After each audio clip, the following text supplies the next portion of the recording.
đầu tư cho lĩnh vực nông nghiệp và cái nguồn thu từ nông nghiệp là rất là thấp.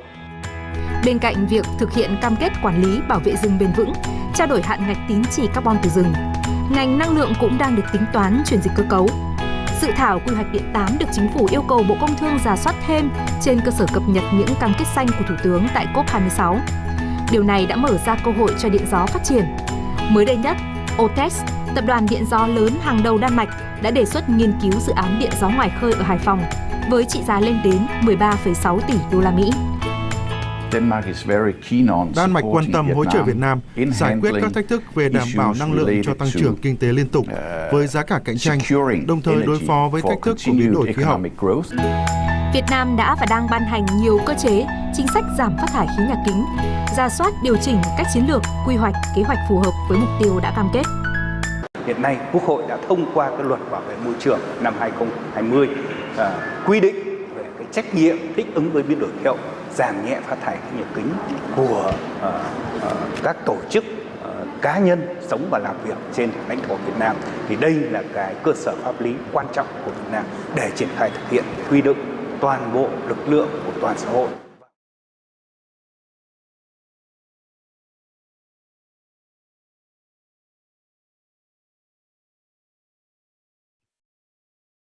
Xin phép hội nghị chúng ta bắt đầu.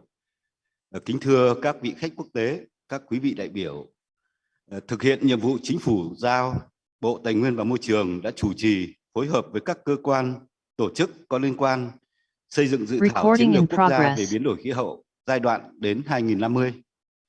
Trong thời gian qua, Bộ Tài nguyên Môi trường đã tích cực phối hợp với các bộ, các ngành, cơ quan liên quan và các tổ chức liên quan và các địa phương xây dựng dự thảo chiến lược với sự hỗ trợ kỹ thuật của các cơ quan AFD, GIZ, UNDP. Riêng Bộ Môi trường Nhật Bản đã hỗ trợ nhóm chuyên gia tính toán phát thải đỉnh và phương án trung hòa carbon vào năm 2050. Bộ Tài nguyên Môi trường cũng đã tổ chức các nhóm chuyên gia bao gồm thích ứng, giảm nhẹ, phân tích kinh tế, tài chính và đầu tư, khoa học công nghệ đổi mới sáng tạo để xây dựng chiến lược. Cho đến nay, dự thảo chiến lược đã được hoàn thành. Bộ Tài nguyên Môi trường đang tổng hợp ý kiến của các bộ, ngành và địa phương trước khi trình Thủ tướng Chính phủ. Để tiếp tục hoàn thiện, hôm nay Bộ Tài nguyên Môi trường tổ chức hội thảo tham vấn các đối tác phát triển, các tổ chức quốc tế với sự phối hợp của UNDP, GIZ. Lời đầu tiên xin nhiệt liệt chúc mừng các quý vị đại biểu tham dự hôm nay. Tới dự và chủ trì hội thảo, tôi xin trân trọng giới thiệu ông Lê Công Thành, Thứ trưởng Bộ Tài nguyên và Môi trường. Xin trân trọng giới thiệu ông Soda Utaka, Thứ trưởng Bộ Tài nguyên Môi trường Nhật Bản tham dự trực tuyến. Bà Katrin Weisin, đại diện thường trú chương trình phát triển Liên Hợp Quốc tại Việt Nam, điều phối viên Liên Hợp Quốc tại Việt Nam. Ông Wes Bonner, đại biện lâm thời Đại sứ quán Đức tại Việt Nam. Ngoài ra còn có các tổ chức quốc tế khác đến tham dự. Về phía Việt Nam còn có đại diện của Tổ công tác giúp việc cho Ban chỉ đạo quốc gia triển khai thực hiện cam kết của Việt Nam tại hội nghị COP26, các bộ ngành có liên quan, các tổ chức phi chính phủ và các cơ quan thông tấn báo chí. Đại diện đến từ các tổ chức quốc tế, tôi xin trân trọng giới thiệu có ông Mark Taylor, Phó Đại sứ Australia tại Việt Nam. Tôi xin trân trọng giới thiệu ngài vừa mới đến là Đại sứ Italia, ông Antonio Alessandro, Đại sứ Italia tại Việt Nam. Giới thiệu ông Hivan Conan, Giám đốc Cơ quan Phát triển AFD tại Việt Nam.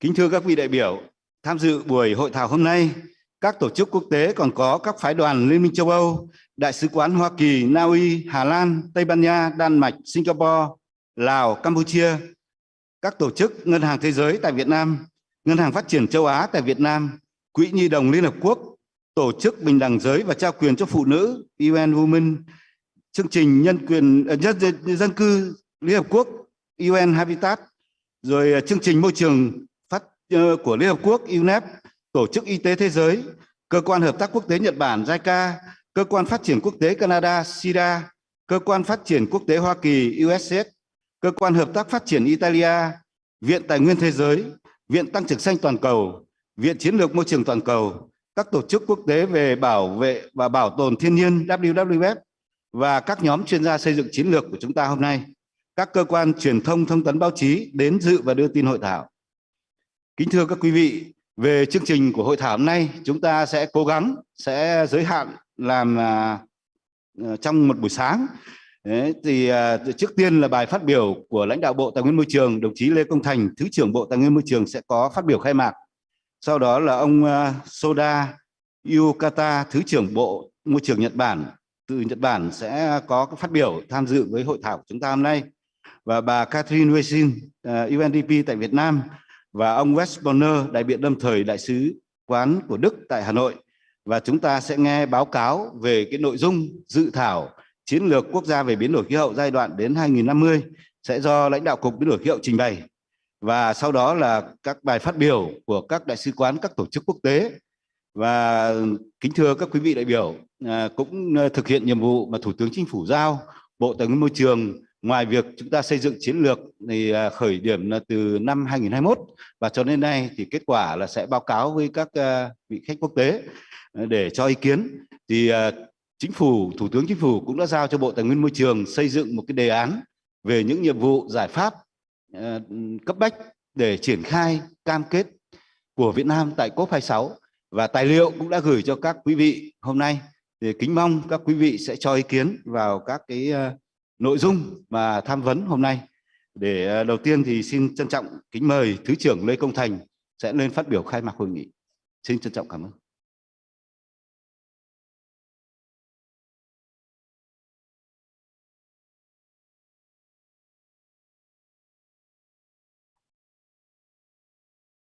Thưa bà Catherine Wesin, đại diện thường trú UNDP, điều phối viên Liên Hợp Quốc tại Việt Nam. Thưa ông Antonio Alessandro, đại sứ Italia tại Việt Nam. Thưa ông Soda Yukata, Thứ trưởng Bộ Môi trường Nhật Bản. Thưa ông Wes Bonner, đại biện lâm thời Đại sứ quán Cộng hòa Liên bang Đức tại Việt Nam. Thưa các vị đại biểu, đại diện các tổ chức quốc tế, các bộ ngành và các nhà khoa học. Thưa toàn thể quý vị tham gia trực tiếp và trực tuyến. Thay mặt Bộ Tài nguyên và Môi trường, tôi xin nhiệt liệt chào mừng toàn thể quý vị đã tham dự hội thảo tham vấn các tổ chức quốc tế đối tác phát triển với dự thảo Chiến lược Quốc gia về biến đổi khí hậu giai đoạn đến năm 2050. Thưa toàn thể quý vị, biến đổi khí hậu diễn ra mạnh mẽ trên quy mô toàn cầu đã và đang tác động đến mọi mặt cả về kinh tế, chính trị, ngoại giao, an ninh của mỗi quốc gia. Công ước Khung của Liên Hợp Quốc về biến đổi khí hậu năm 1992 đã khẳng định trách nhiệm của toàn thế giới phải chung tay ứng phó với các tác động tiêu cực của biến đổi khí hậu, bảo vệ hệ thống khí hậu trái đất. Trách nhiệm đó đã được cụ thể hóa trong thỏa thuận Paris năm 2015, gói thỏa thuận Katowice năm 2018, gói thỏa thuận Glasgow năm 2021 và các quyết định có liên quan của hội nghị hàng năm các bên tham gia Công ước Khung của Liên Hợp Quốc về biến đổi khí hậu. Theo thỏa thuận Paris, từ năm 2021 trở đi, các quốc gia đều có trách nhiệm thực hiện giảm phát thải khí nhà kính, thích ứng với biến đổi khí hậu thông qua việc thực hiện cam kết theo đóng góp do quốc gia tự quyết định (NDC). Đồng thời, các quốc gia cần xây dựng chiến lược phát triển phát thải thất dài hạn nhằm góp phần hạn chế mức tăng nhiệt độ toàn cầu dưới ngưỡng 2 độ C vào cuối thế kỷ so với thời kỳ tiền công nghiệp và phấn đấu đạt mục tiêu giữ cho mức tăng nhiệt độ toàn cầu ở ngưỡng 1,5 độ C. Tại hội nghị COP26 năm 2021 vừa qua tại Glasgow, Vương quốc Anh, mục tiêu giảm phát thải khí nhà kính đạt mức phát thải ròng bằng không đã trở thành xu thế phát triển tất yếu của thế giới, kèm theo các tuyên bố chuyển đổi năng lượng mạnh mẽ, phát triển phát thải thấp. Việt Nam đã cam kết đưa phát thải ròng về không và tham gia cam kết giảm phát thải khí metan toàn cầu cùng nhiều sáng kiến khác. Cam kết của Việt Nam đã nhận được sự ủng hộ tích cực của cộng đồng quốc tế, khai thông cơ hội tận dụng sự dịch chuyển của nguồn tài chính toàn cầu cho phát triển ít phát thải vào Việt Nam. Nhiều đối tác phát triển đã có thư gửi Thủ tướng Chính phủ Việt Nam cam kết hỗ trợ Việt Nam để đạt được mục tiêu này. Là một trong những quốc gia chịu tác động nặng nề nhất của biến đổi khí hậu, Việt Nam luôn tích cực chủ động thực hiện các cam kết quốc tế về biến đổi khí hậu. Việt Nam đã trình đóng góp do quốc gia tự quyết định NDC vào năm 2015, hoàn thành cập nhật NDC vào năm 2020, đưa trách nhiệm giảm phát thải khí nhà kính thích ứng với biến đổi khí hậu vào Luật Bảo vệ Môi trường năm 2020 và các văn bản hướng dẫn thi hành để toàn dân thực hiện. Đồng thời, Việt Nam cũng đã tập trung xây dựng dự thảo chiến lược quốc gia về biến đổi khí hậu giai đoạn đến năm 2050. Dự thảo chiến lược được xây dựng các quan điểm, mục tiêu, nhiệm vụ và giải pháp phù hợp với mục tiêu cam kết và thực hiện các yêu cầu của thỏa thuận Paris.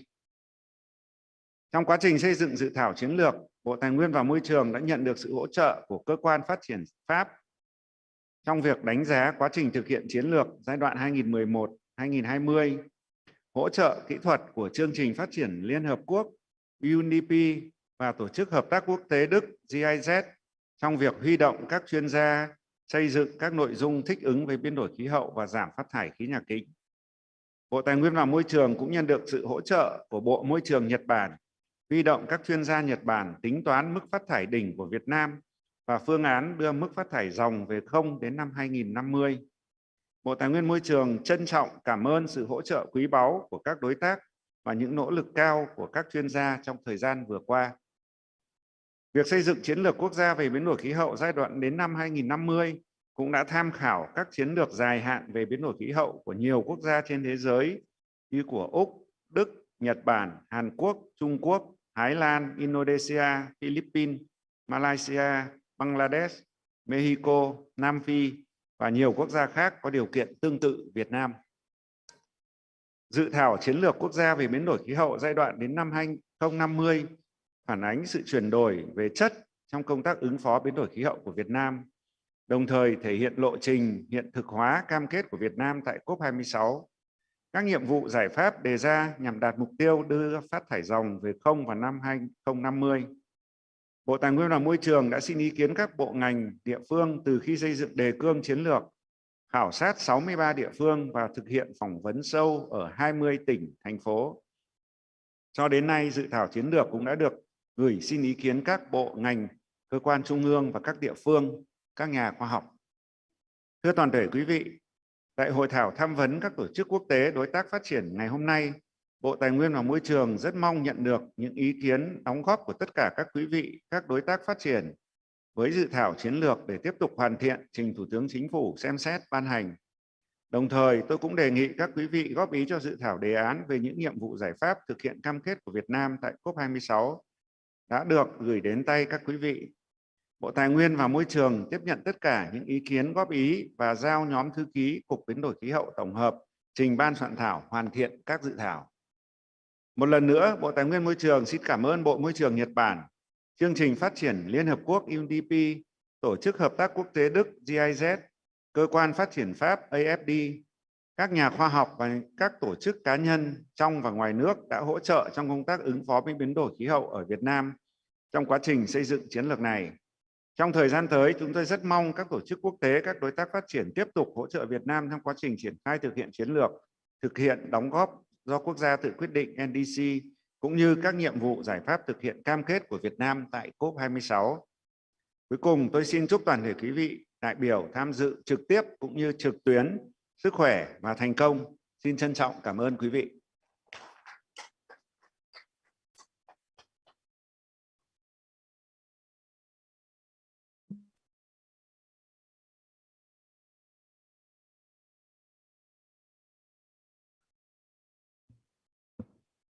Xin trân trọng cảm ơn Thứ trưởng Lê Công Thành.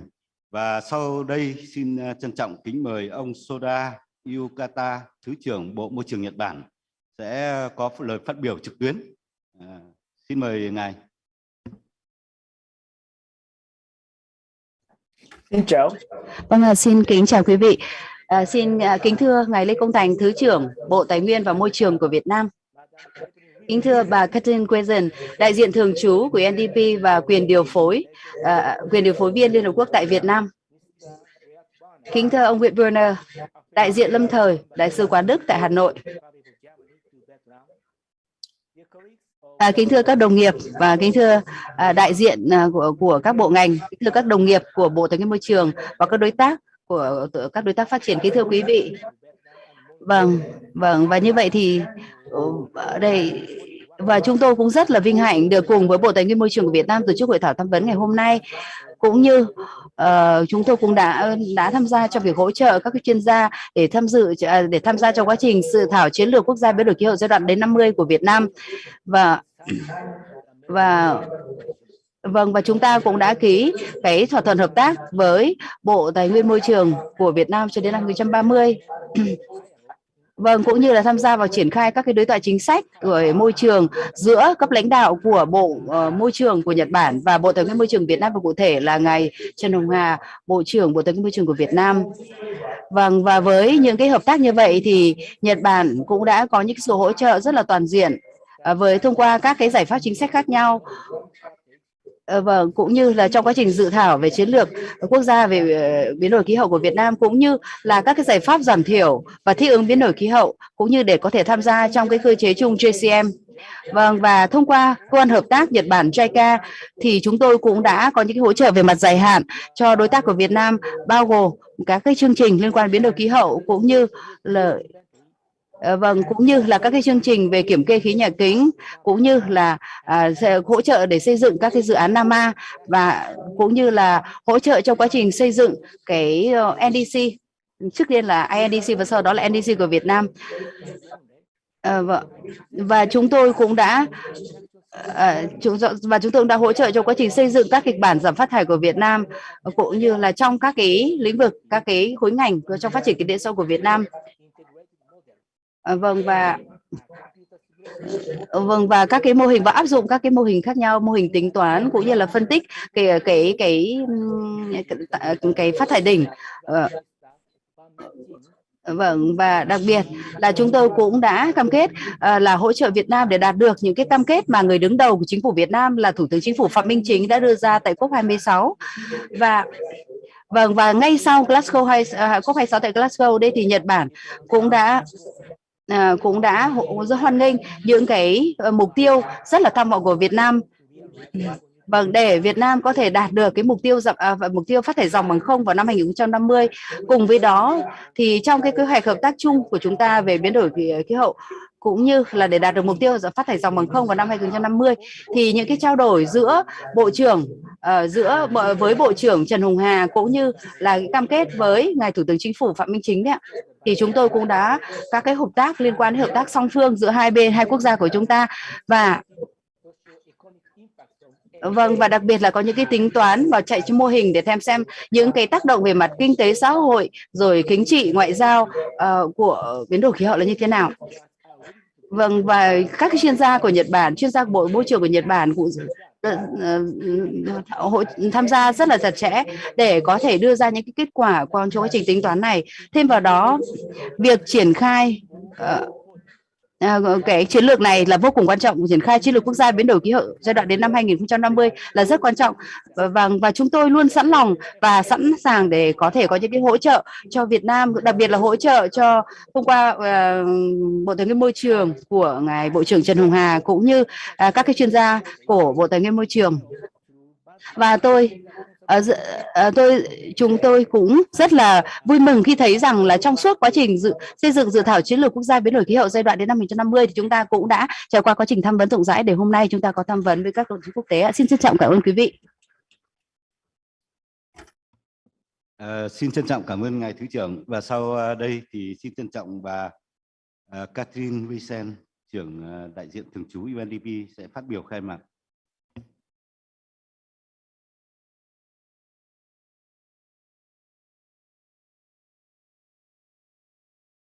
Excellency, Mr. Tham, Vice Minister, Ministry of Natural Resources and Environment. Excellency, Mr. Shoda Yutaka, Vice Minister of Environment of the Government of Japan. Excellency, Mr. Antonio Alessandro, Ambassador of Italy to Vietnam. Mr. Vert Warner, excuse me for pronunciation, Chargé d'Affaires, German Embassy, Hanoi. Distinguished representatives from line ministries, development partners, United Nations organizations, media agencies, and colleagues who are joining with us in person and online A very warm welcome to all of you and good morning. I am delighted to welcome you to this important consultation workshop on the draft National Climate Change Strategy về dự thảo chiến lược quốc gia về biến đổi khí hậu giai đoạn đến năm 2050. Vâng, và trước tiên thì tôi xin phép được chúc mừng chính phủ Việt Nam vì những hành động cụ thể chúng ta đã đưa ra sau khi cam kết tại COP26 tại Glasgow. Vâng, và để chúng ta thành lập Ủy ban chỉ đạo quốc gia để có thể triển khai những cam kết của Việt Nam tại COP26. Chiến lược quốc gia về biến đổi khí hậu giai đoạn đến năm 50 là một công cụ chính sách vô cùng quan trọng để chúng ta có thể đảm bảo đạt được cái mục tiêu phát thải ròng bằng không vào năm 2050 cũng như là xây dựng khả năng chống chịu cho cộng đồng tại Việt Nam. Vâng, và tôi cũng đánh giá cao và trân trọng đánh giá cao cái công sức cũng như là cố gắng.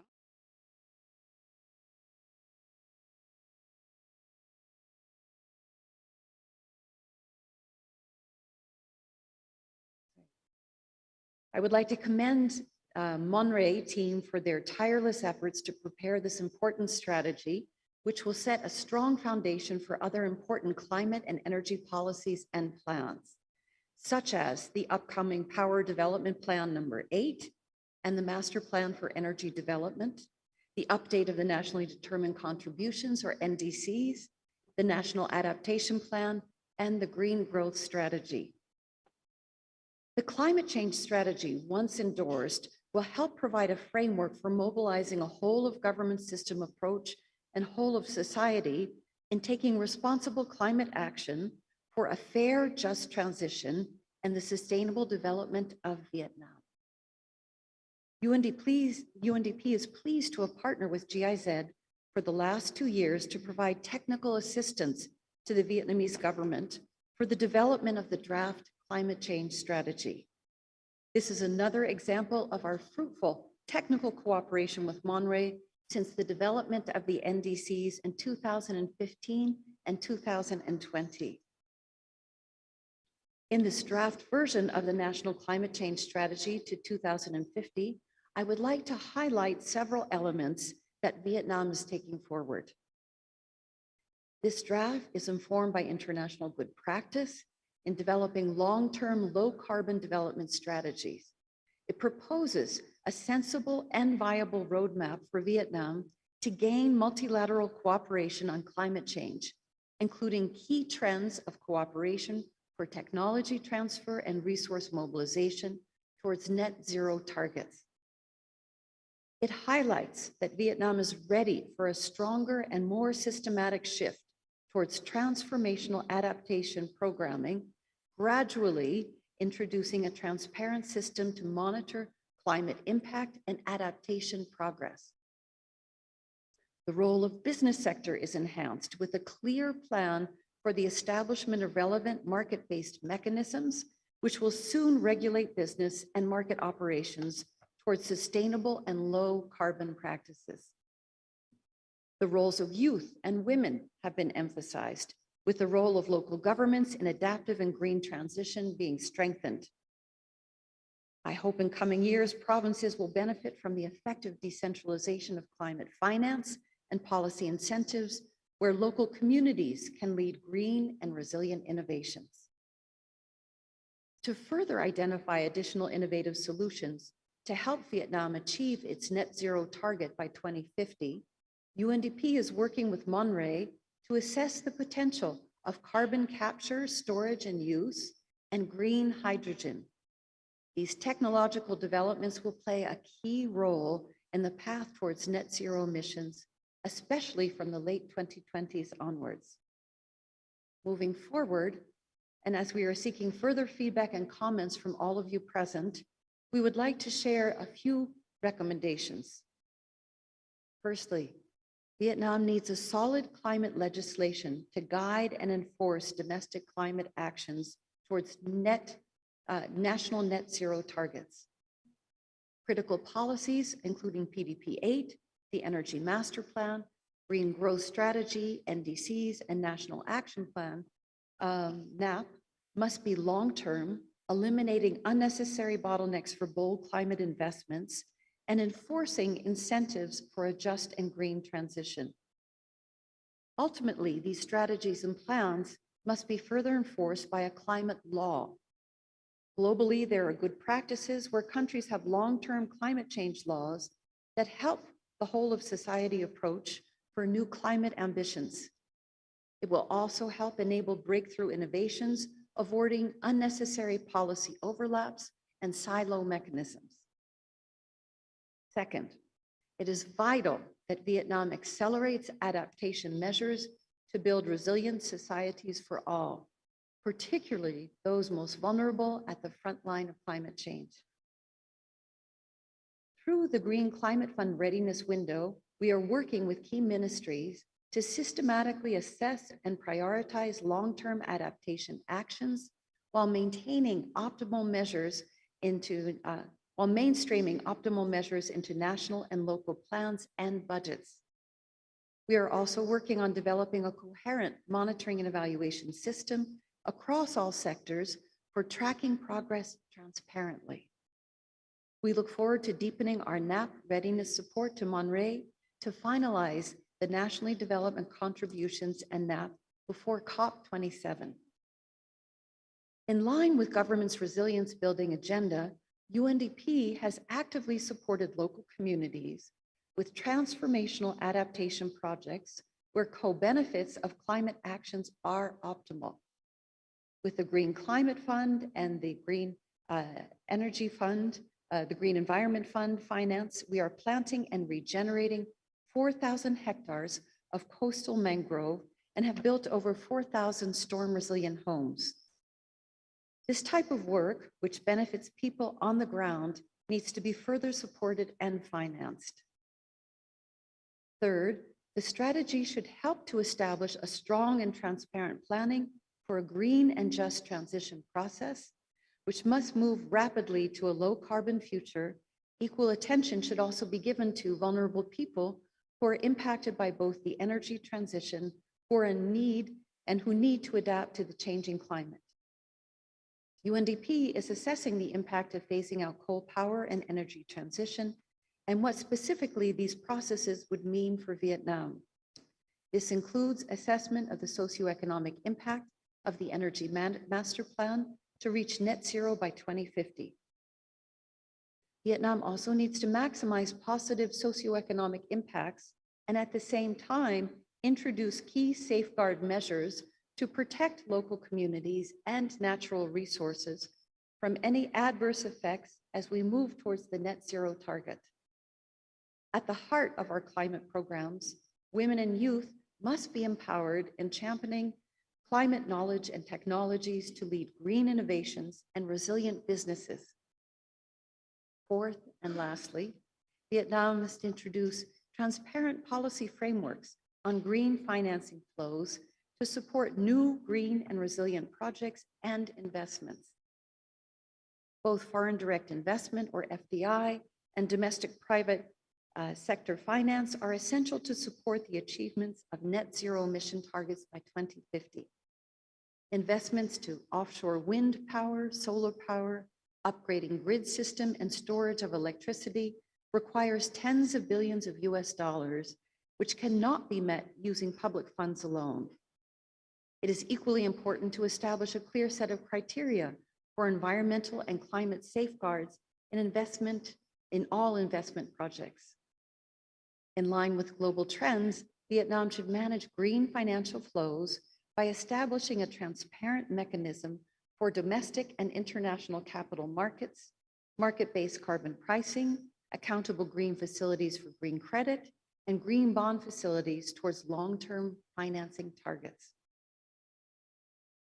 Distinguished guests, ladies and gentlemen, Vietnam has continuously demonstrated the ability to successfully bring development gains of global cooperation and integration, including in the multilateral international cooperation for climate change.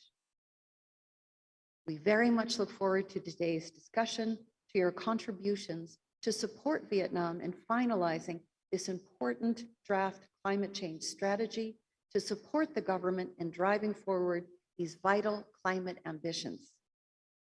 UNDP looks forward to working with the government of Vietnam and all partners to finalizing and implementing the climate change strategy bringing the best of national efforts and international cooperation together to forge a net zero future by 2050 where no one is left behind. Thank you. Xin cảm ơn.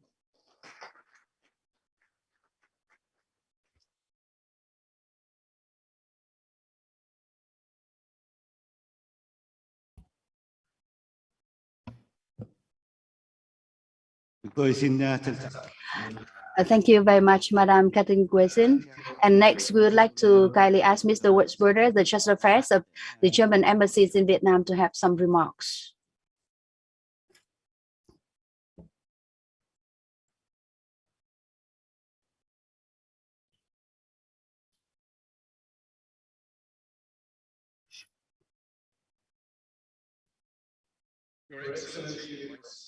Vâng, kính thưa Ngài Lê Công Thành, Thứ trưởng Bộ Tài nguyên Môi trường của Việt Nam. Kính thưa ông Suda Otaka, Thứ trưởng Bộ Môi trường Nhật Bản. Kính thưa bà Catherine Guesen, đại diện thường trú của UNDP tại Việt Nam. Kính thưa các chuyên gia và các đối tác và các đối tác phát triển cũng như các nhà ngoại giao. Kính thưa quý vị. Để đạt với việc xây dựng cái chiến lược quốc gia về biến đổi khí hậu. Chỉ có 5 tháng sau COP26 thôi, chính phủ Việt Nam cũng đã đưa ra những cái tín hiệu rất là mạnh mẽ về đạt được cái mục tiêu rất là tham vọng biến đổi khí hậu. Và chiến lược quốc gia về biến đổi khí hậu giai đoạn đến năm 2050 là cái văn bản chính sách đầu tiên của Việt Nam để thể hiện rất là rõ cái lộ trình để đạt được cái phát thải ròng bằng không ở các cái ngành cho đến năm 2050. Tôi xin phép được thay mặt cho chính phủ Đức, tôi xin trân trọng đánh giá cái cam kết mạnh mẽ của chính phủ Việt Nam và sự cố gắng của Bộ Tài nguyên Môi trường Việt Nam. Và chúng tôi đảm bảo rằng là cam kết rằng là Đức sẽ tiếp tục hỗ trợ Việt Nam trong quá trình chúng ta triển khai chiến lược quốc gia về biến đổi khí hậu. Strong wording that was used when referring to climate change as the biggest challenge for humanity and calling for its highest priority in all development decisions, leaving no doubt there is nothing more important than tackling the climate emergency. We also welcome the strong emphasis placed on the topic of adaptation. The new national climate change strategy shows that the objective of climate neutrality in Vietnam is highly ambitious and challenging, but feasible. It makes an extremely important contribution to the national net zero debate that will need to continue after approval of this 2022 strategy version by the Prime Minister. In itself, it will also be an important contribution to the ongoing international discussion. The strategy draft offers 3 options, different pathways that suggest different technologies and result in different shares of fossil fuels in the energy mix to 2050 and beyond. As your reliable climate policy partner, please understand that we cannot avoid expressing our own opinion on the evaluation of these options. Therefore, we call for a pathway as much as possible aligned with your suggested option number 1. This option forecasts a share of renewables of 73% in Vietnam's electricity mix by 2050. This scenario is much less costly and less dependent on technologies that are not mature or that are highly controversial, both in this country and internationally. Ladies and gentlemen, while this national climate change strategy provides the basic orientation needed, it does not say much yet about how to achieve the envisaged target by 2050. We strongly call upon the leadership of Vietnam to initiate the required paradigm shift, which needs to start with a clear and immediate turn away from fossil fuels. Fossil fuel power plants have a lifespan of around 40 years. This means that today already, any investment in new fossil structures will become a stranded asset in the light of Vietnam's net zero target. This fact must point the way. The right policies must be put in place now within a forward-looking approach to reforming the growth model that avoids lock-in effects, subsequent destruction of capital, and job losses. The power sector, ladies and gentlemen, is a key enabler of this paradigm shift. From now on, investment in renewable energy and energy efficiency must become the rule, and investment in fossil structures the exception, with clearly defined timelines for an exit.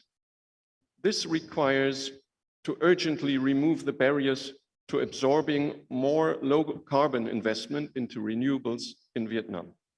In addition, the absorption capacity of the grid regarding high shares of renewables needs to be addressed along with enhanced storage measures. As you know, Germany continuously supports an energy transition in Vietnam that is just, secure, clean, and affordable.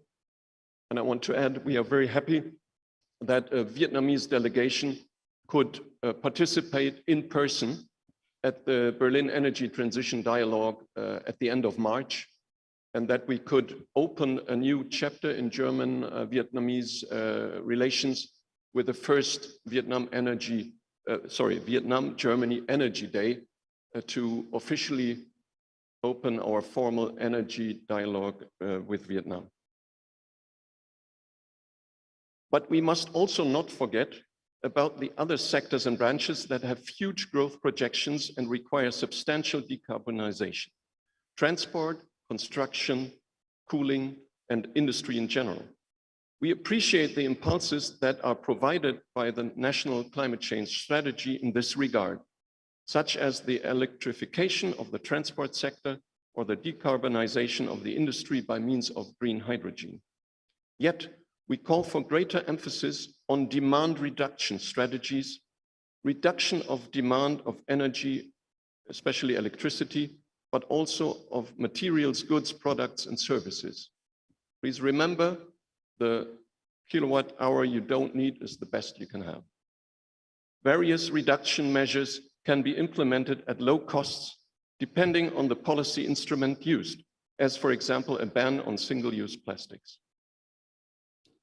Ladies and gentlemen, given the high investment needs to finance Vietnam's ambition, it is also important for both government and international partners to understand which part of the net zero target is conditional upon international support and which part would be available for international carbon markets, including REDD+ and other forestry mechanisms. The strengthened NDC that is expected by the end of this year must bring clarity in this regard, as the international parties interested in engaging with Vietnam on international climate finance, respectively carbon markets, would have requirements in terms of transparency and robustness of the estimated reductions and costs, as well as the ambition levels of the measures. On this avenue to climate neutrality, it is crucial to build on the knowledge and experience of various stakeholders. We strongly encourage you to set up an inclusive and participatory process towards net zero emissions by 2050, and to listen to the voices of both national and international experts. To come to close, the government of Germany, so far mainly represented through the BMZ, our Ministry of Development Cooperation, and the BMUV, our Ministry of Environment, has been supporting the government of Vietnam for more than 10 years in patching the way towards ambitious climate action and a national energy transition. Our projects have supported and are supporting the rapid expansion of renewable energies, increased deployment of energy efficiency potential, the low carbon transformation of different sectors, the greening of the financial system, and increased resilience in the Mekong Delta, just to mention the most important. Through our SIPA project, Support to Vietnam for the Implementation of the Paris Agreement, we provide technical advice to the development of the new National Climate Change Strategy. At this point, a special thank you to our GIZ colleagues involved in this. And a special thank you to Monray for bearing with us all the time.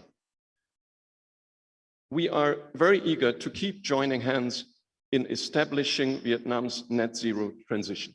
Thank you very much. Come on.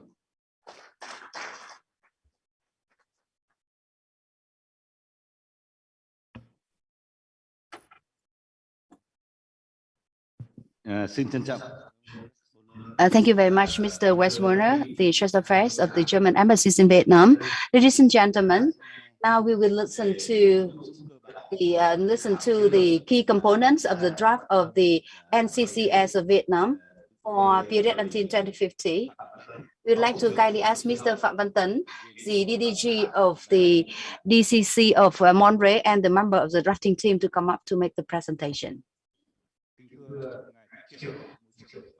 The Vice Minister, Minister of Environment of Japan, the Madam and Mr. Co-chairs, it's a great privilege for me, and also it's very challenging for me to be here on behalf of the hundreds of the experts and the staffs from different units of Monterey, and on behalf of the international and local experts, to present to you the key components of the draft of the NCCS, the one that we developed for more than 2 years.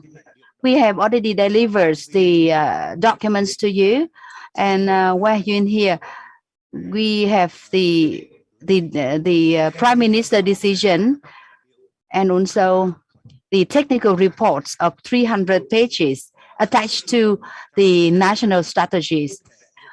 We do apologize for not having been able to translate all of the documents to English. We only translate the Prime Minister decisions to English. And together with that, we also attached the 3 options for the mitigation, for the GHG emission reductions options. So within only 40 minutes of time, I would like to very quickly present to you the key components of the NCCS. In order to develop the NCCS, we really need to identify the approach based on the development viewpoints and to come up with the methodologies needed. Based on the review of the previous NCCS period 2011-2020, what is the achievements? And we also refer to the local context and international context, and the international projection and international and local projection until 2050, so that we can come up with development viewpoints and also the tasks and the measures of the NCCS until 2050. Ladies and gentlemen, first, we look at the assessment of the 2011-2020 strategy implementation with the support from the AFD. So here you can see the implementation of the NCCS period 2011-2020. Mainly can see through the implementation of the climate change action plan for 2012 and 2020 with 65 projects and tasks. The response to climate change step by step have already been specified in the legal framework, such as the Law on Environment Protection 2020, the Law on Hydromet, the government resolution on Mekong Delta, and some of the government decrees and decision on GHG emission reduction adopted in early 2022. And then when we look at the organization structures for climate change response has been improved. At the national level, we have the National Committee on Climate Change, and we established the Department Climate Change under Monterey. And at the provincial level, we have Provincial DONRE, and we have the different bureaus who are responsible for the response to climate change. The awareness raising and education and communication for climate change have been improved, and the resources for the climate change response mainly coming from the state budget and also from the international community support. The private sector contribution still very modest. The implementation of strategies mainly at the national level, and some gaps in the coordination between the different ministries and also with the relevant strategies. And when we look at the international context, for your information, you know that the climate change have been seen very clearly in the world. Climate change already become, the response to climate change already seen as the urgent requirements and the priority task for many countries. The Paris Agreement have been in effect since 2021. All countries have the legal responsibilities to reduce the GHG emission and implement the NDCs. Yeah, we have already submitted the NDCs to the UNFCCC Secretariat, and the net zero already become the international trends. At COP26, Vietnam and other countries already made the very strong commitment of how can we be successful with the response to climate change and to ensure the net zero by 2050. The Vietnam is required to enter the new development phase and also substantially participate in the global efforts. The green and clean energy development and also the rapid phase out of coal energies and also the strong, that means the access to the international financial sources and it's necessary. And also the support for renewable energies and the support for circular economy and the forest maintenance and afforestation and also the protection of ecosystems. COVID-19 pandemic and the high oil price have already had a severe impact on the economic development of different countries, including Vietnam. Please look at the local context. Since 2011, many laws, strategies, and policies on climate change have been in place. The resolution of the 13th National Party Congress already set the vision and the development orientation for Vietnam from now to 2030, 2045, and 2050. Vietnam's strong determination and strong commitment at COP26 have been highly appreciated by the international community, and it has opened up many opportunities for cooperation to promote the low-emission development and also to promote the circular economy and CCA. The Law on Environment Protection in 2020 with the separate chapters on climate change and the NDCs that we submitted to the United Nations in 2020 already included the specific commitments of Vietnam to climate change response. And I also would like to refer to the bylaw documents for environment protection and climate change response. And this is some of the socio-economic indicators of Vietnam for the different time period. The population growth of Vietnam is not big, but when you look at the GDP size and also the economic structures of Vietnam by 2050. So here you can see the proportion of the service sector and also the low emission sectors contribution still low compared with other countries that have almost the same level of GDP and GRDP. For the GDP per capita, according to the projection by 2030, when Vietnam have the higher middle income countries, so you can see for the value for Vietnam.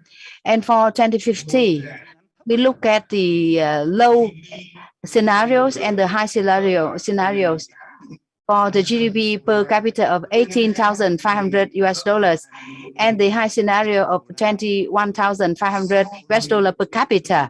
And when we compare ourselves with the countries that have almost the same GDP by 2030, and also similarly with Vietnam by 2050. So we are very much lagging behind. That means we are much lower than those countries. So this is the reality. And if we continue with the BAU scenarios, according to the projections that we have, though the emission of Vietnam will not reduce, it can be higher year by year until 2050 if we stick to the BAU scenario. It means that we are not in line with the global trends and efforts. So with the analysis of the international context and the local context, and also when we look at the projections for Vietnam in the future, We have identified the 5 development viewpoints for the development strategies. First, the implementation of climate change adaptation and the net zero emission are the challenges, but also the opportunities for Vietnam sustainable development, and should be the highest priorities in any development decision, and also the highest ethical standard for all the government level and sectors and business and citizens. The CCR is carried out on the principle of justice, equity, and the global and universal approach, and based on the synchronous institutions and effective and efficient policies and laws with science and technology innovation, and with the internal strengths and international corporations. The response to climate change is the responsibilities of entire political system and society. The government will provide the enabling role, and the citizen and the businesses have the central role, and we should have the continuous efforts and consistencies and unity in perception and in actions. The implementation urgent solution to reduce the vulnerability and to increase the resilience to climate change impacts, and with the priority, the first priority given to the people in the people at risk, and with the to develop the infrastructures for CCR and energy transition based on the potential and advantages of the different regions.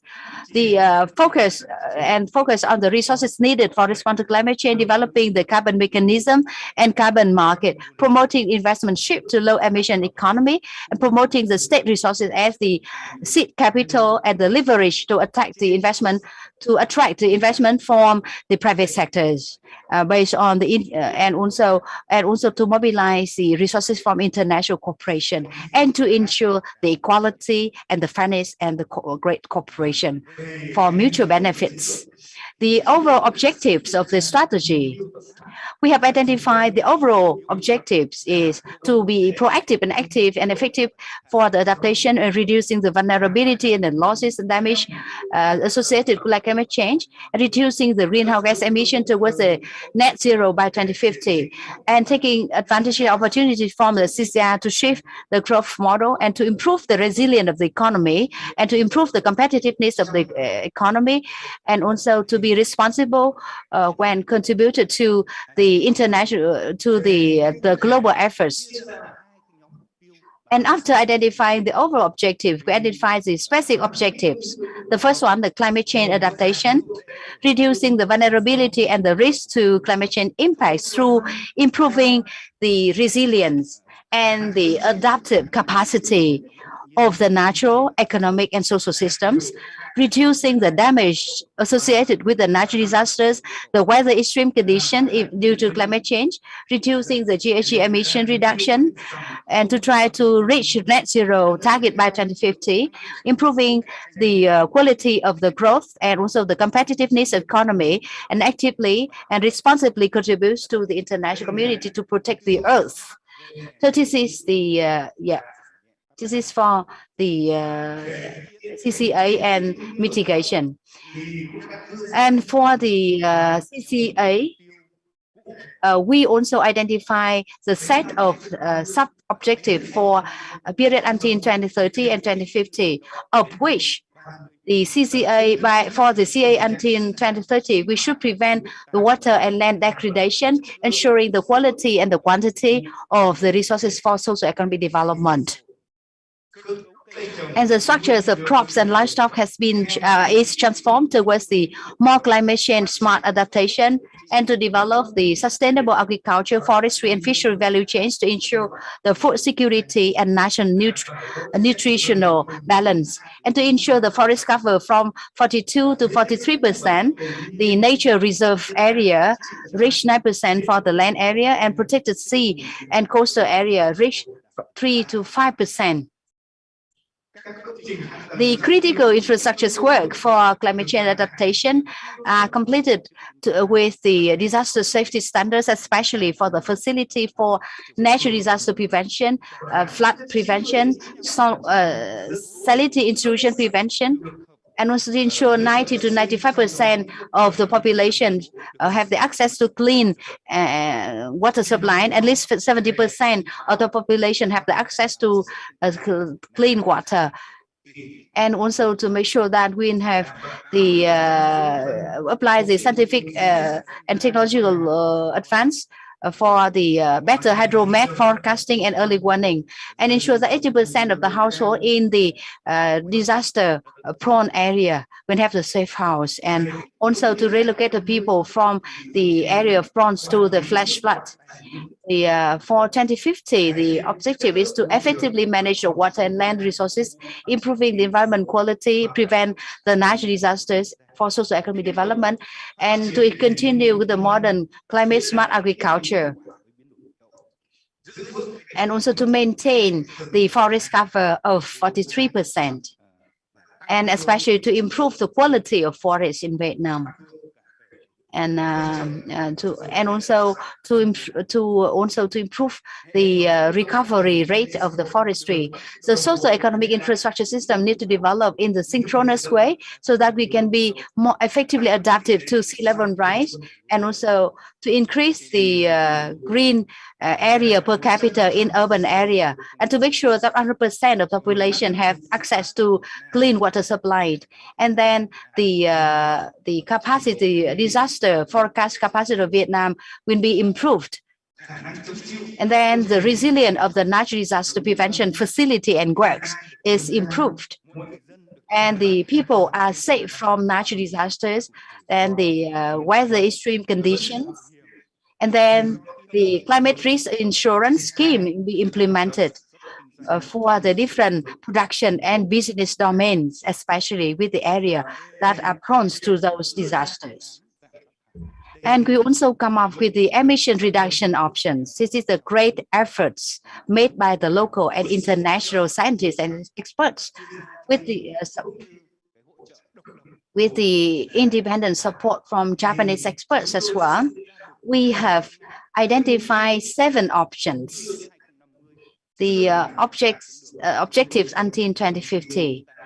This is the very first time we are very clear about our destination by 2050. By 2050, we really need to be able to achieve the net zero. And in order to come to the destination, we have identified seven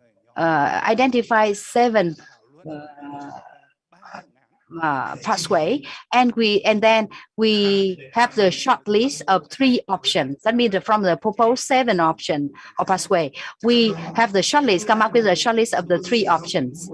The option 1, using the Tham's model plus the AM model, supported by the independent Japanese experts. The second option, we use the Tham's model plus the AM model plus the LIFT model. The third option is option 2, but with the additional studies on nuclear power to partially replace the coal thermal power. The main difference between option 1 and option 2 is the proportion of the solar PV of for you see, and also the total in option 2.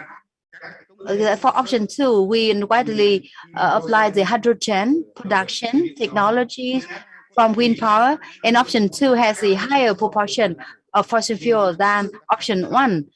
But we really need to apply the carbon captures and storage that are more costly. From now to 2030, the 2 options are not very much different from one another, but they significantly will different from one another after 2030.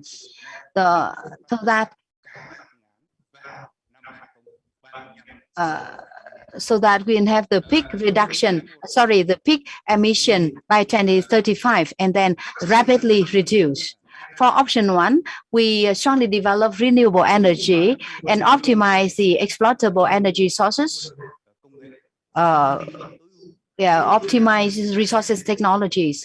Then this is the least costly options.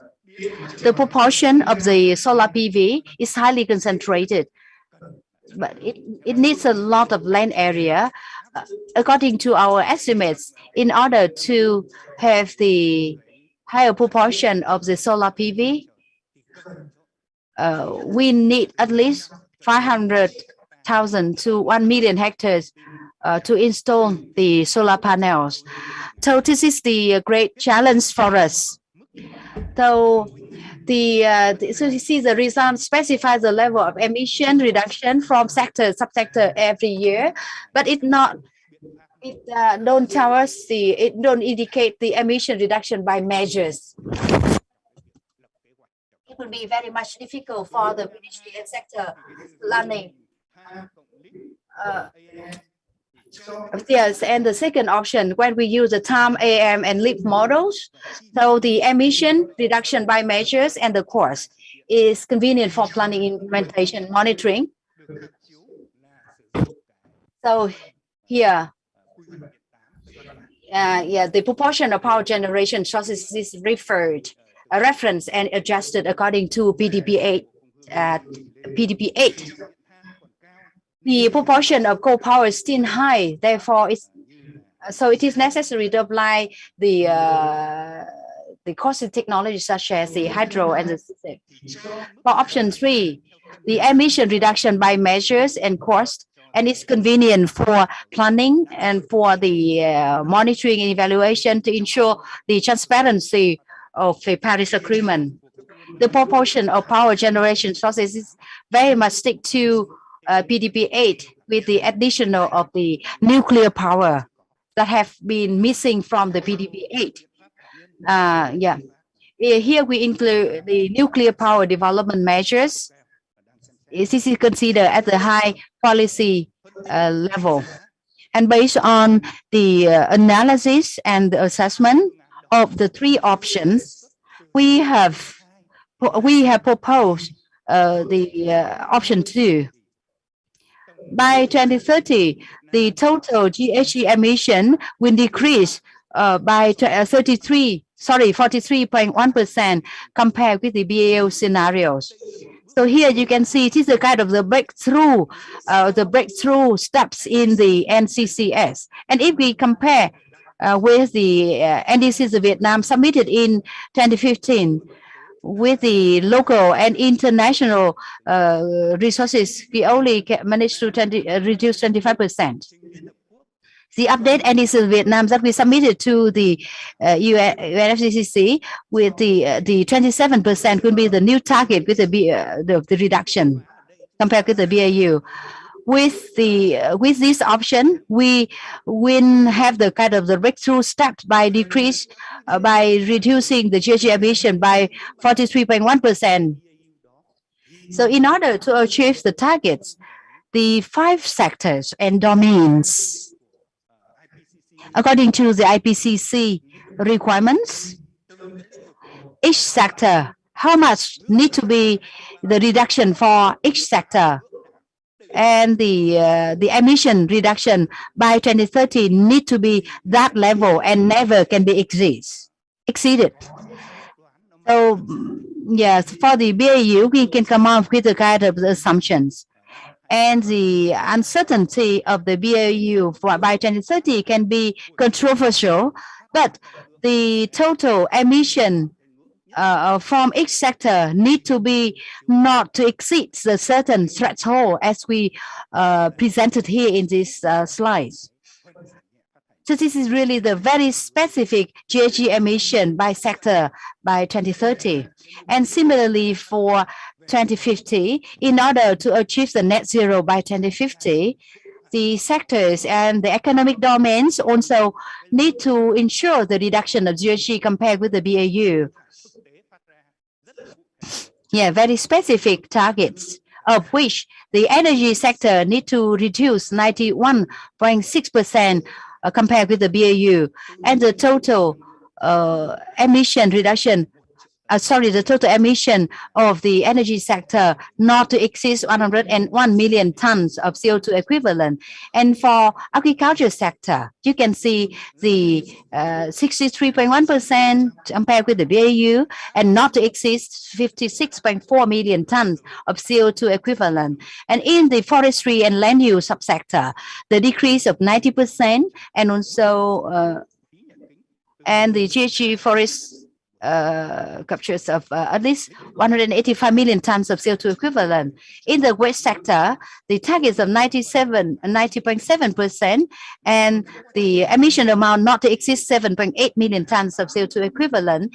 In the IPPS, the decrease of 84.8%, and emission amount will not exceed 20 million tons of CO2 equivalent. So, ladies and gentlemen, so this is the target for the specific sectors and subsectors. The drivers and strategies also identify the kind of the threshold for the emission for the emitters that need, and according to the EPL 2020, and also decree number 06 for the GHG emission reduction and for the ozone layer protection from 2022, the emitters with the emission of 30,000 CO2 emission need to reduce. They really need to do the GHG emission. By 2050, the threshold can be much lower. So we have identified very clearly, the very specific threshold from 2,000 to 200 tons of CO2 are obliged to reduce GHG emissions. And we also encourage other emitters to reduce the GHG emission.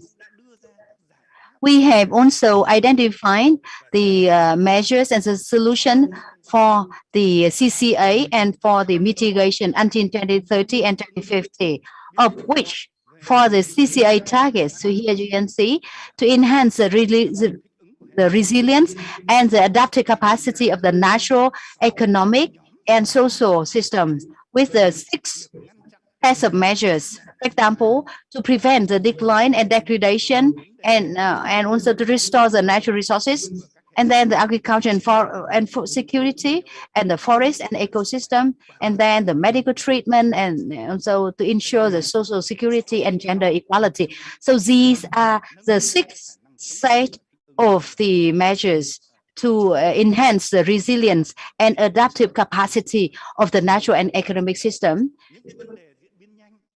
And for the more rapid development, we really need to do the mitigation measures. For example, the forecasting and early warnings, the natural disaster prevention facilities, and the relocation of people in the exposure area. Yeah, there are some tasks for the CCA. So for more details, we are advised to read the documents that we already delivered to you. For the sake of the time, I am not presented to you now. We only listed here in the slide, we listed some of the tasks for the CCA until 2030 and then until 2050. And for mitigation measures and solutions, we have identified the measures for until 2030 period.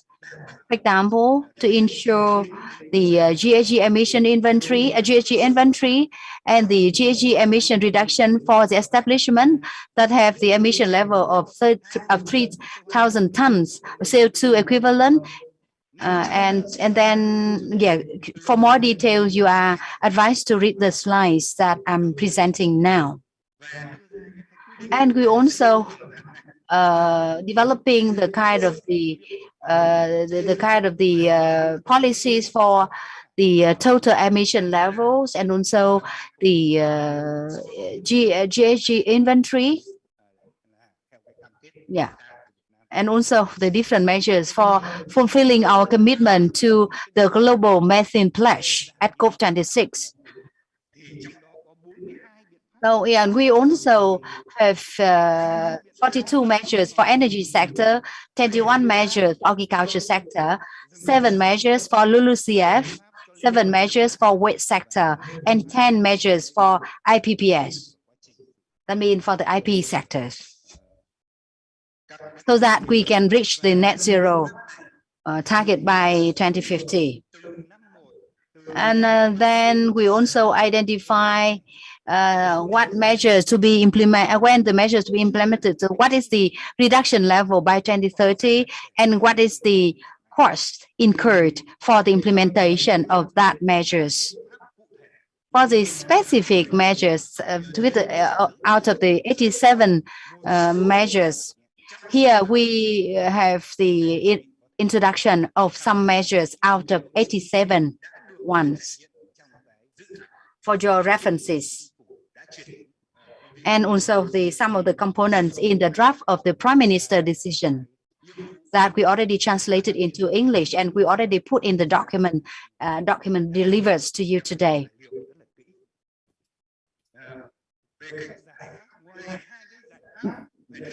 Besides the CCA and mitigation measures, we also have identified the institutional and policy measures. First, we really need to develop and improve the institution and policy institution, including the law on climate change development, and also the IEC for awareness raising and for the community participation. It is necessary to do the communication for awareness raising and engaging the community. Community here, I mean, from the highest level of leadership to the down-to-earth people. And then the human resources development for the implementation of the CCA and of the mitigation measures. It is necessary to develop the human resources so that the human resources of Vietnam be capable of implementing the different CCA measures and the mitigation measures.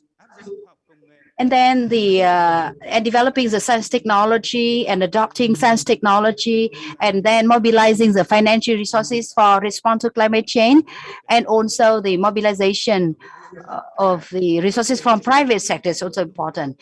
And then the international cooperation in response to climate change is really important, based on the mutual benefit and also the kind of the fair principles. Yeah, after the meeting when we reported to the leaders of Monterey three days ago, the leaders of Monterey already gave the directions for the establishment of the National Steering Committee for the implementation of the NCCS, and also linked to the Steering Committee for the implementation of the commitment to COP26 of Vietnam. How can we make sure that the implementation of the NCCS of Vietnam will be very much clear from the vertical and horizontal arrangement of Vietnam? And there need to be the kind of the continuous and back and forth communication between Vietnam and international partners.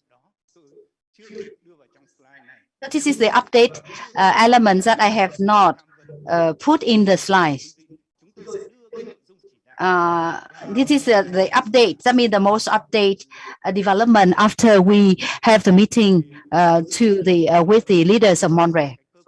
Monterey will be the national designated agencies to work at the focal point for the implementation of the NCCS. And Monterey is also doing and giving the guidelines and also doing the monitoring and evaluation of the NCCS implementation. And how can we ensure that we implement the enhanced transparency framework as required by the Paris Agreement? This is what we have to do as the responsibilities for Monterey. The responsibilities of MPI is to work with the ministries, agencies, and provinces in doing the review of the related strategy, master plan. When we develop the NCCS, we also have been reviewing the related strategies and action plans of Vietnam.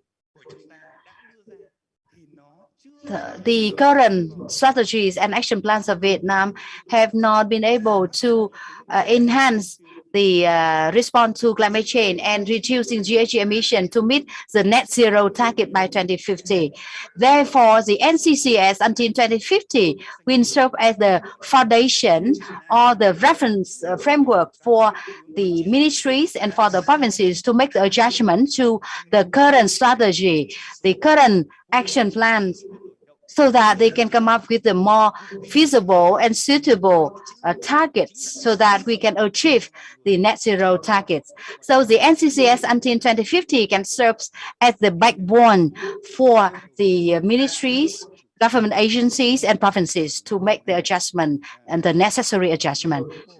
The MPI should play the very important role in this process, and also to propose the investment support so that we can pave the way for the capital flow and the funding flows for the green growth and also for the response to climate change. And the responsibilities of other ministries, agencies, and provinces.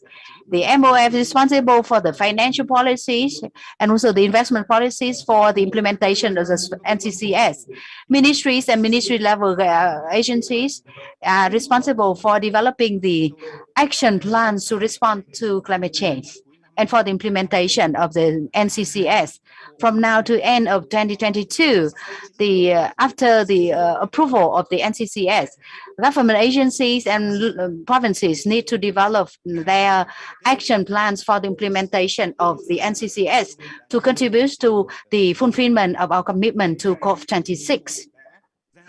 So far, the Prime Minister have already assigned the ministries and government agencies and provinces to develop the action plan to fulfill the commitment to COP26 of Vietnam. So it doesn't take much time for you to also to do the action plan for the implementation of the NCCS. The responsibilities of other stakeholders, such as the research institutes, universities, and also the role and responsibility of Vietnam Fatherland Fronts and other social political organizations, the social professional bodies, the business community, and other stakeholders, including the NGOs and local and international organizations and other stakeholders for the implementation of the NCCS. In terms of the resources for the implementation of the NCCS, the resources from the local from the budget, the government budget, from the international communities, and from the business community. We also have identified the 5 priority program and projects until 2030. The first, the program on recovery the decline and degradation, restore the natural resources, and including 4 projects. The response to drought, the water shortages and sanitary institutions, and also the forest management protection and the healthcare investment.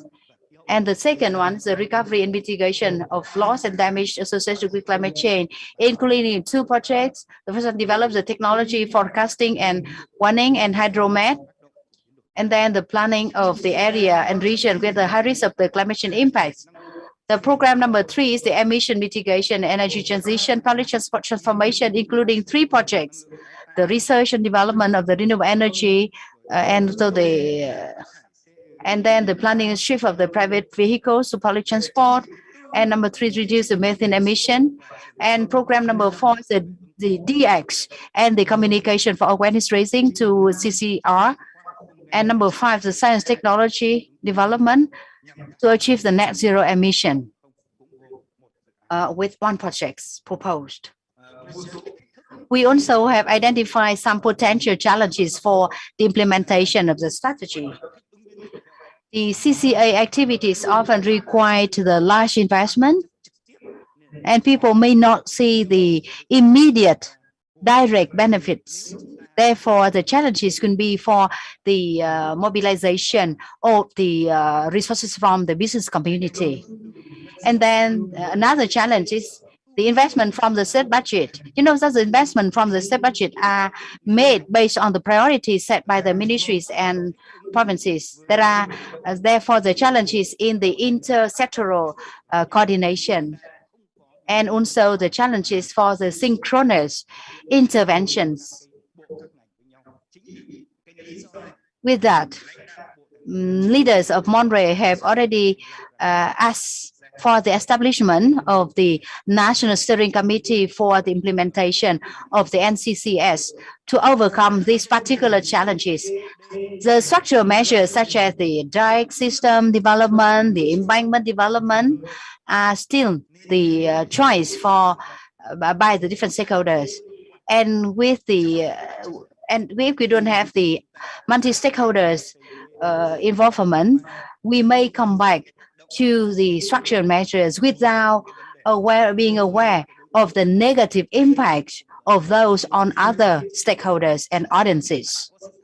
The implementation of the strategies required the multi-stakeholders participation from the planning steps to the implementation step and to the M&E. In order to achieve the net zero target by 2050, Vietnam needs to rapidly reduce the fossil fuel dependence and also to switch to low emission technology.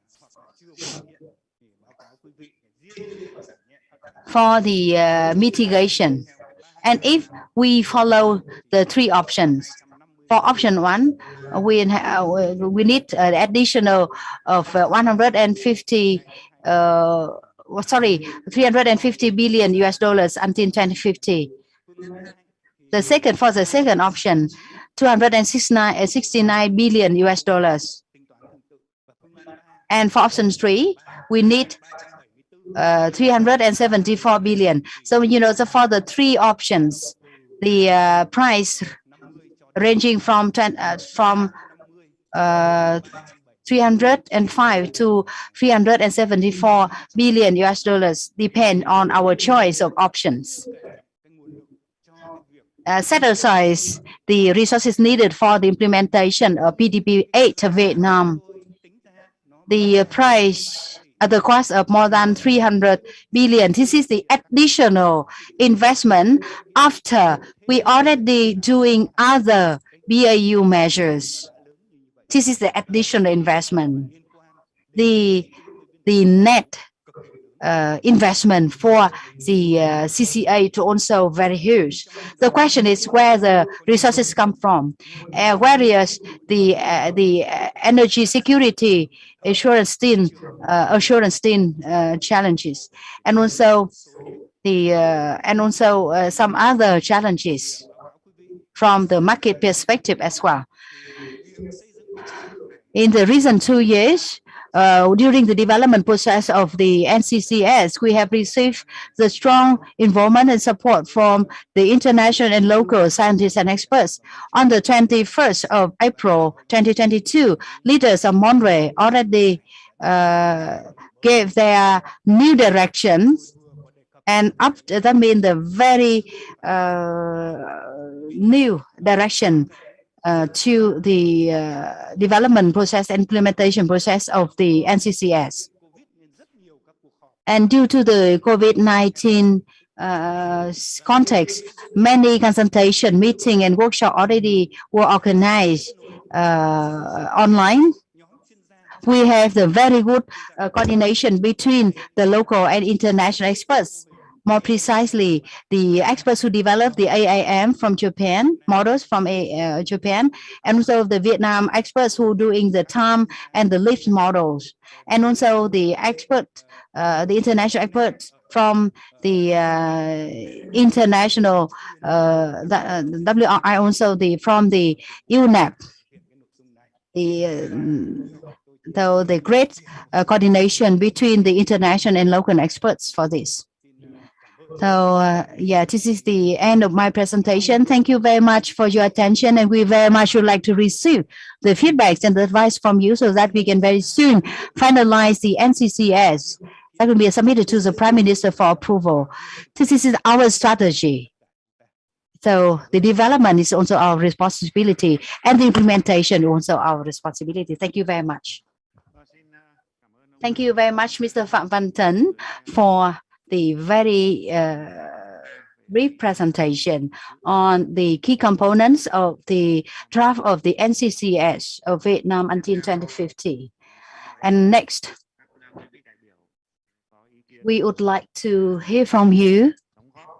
Please feel free to share your feedbacks and your comments and your advice to the draft of the NCCS. First, we'd like to hear from Mr. Antonio Alexandro, the Italian ambassador to Vietnam, to have some words.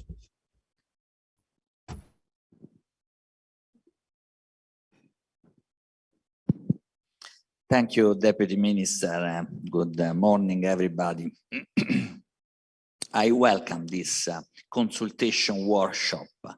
This is really, it is really good to have the opportunity to reply to your draft strategy.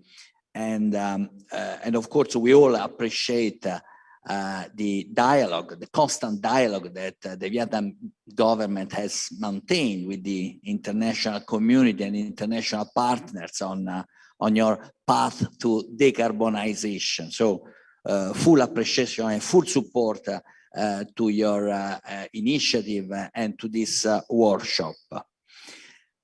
Italy follows the decarbonization process of Vietnam with much interest. We do that because of course, because of our responsibilities as a co-organizer of COP26, but we also do that as a loyal partner, a loyal strategic partner to Vietnam. So we want to be part of this, and we thank you for involving Italy along with other international partners in this process.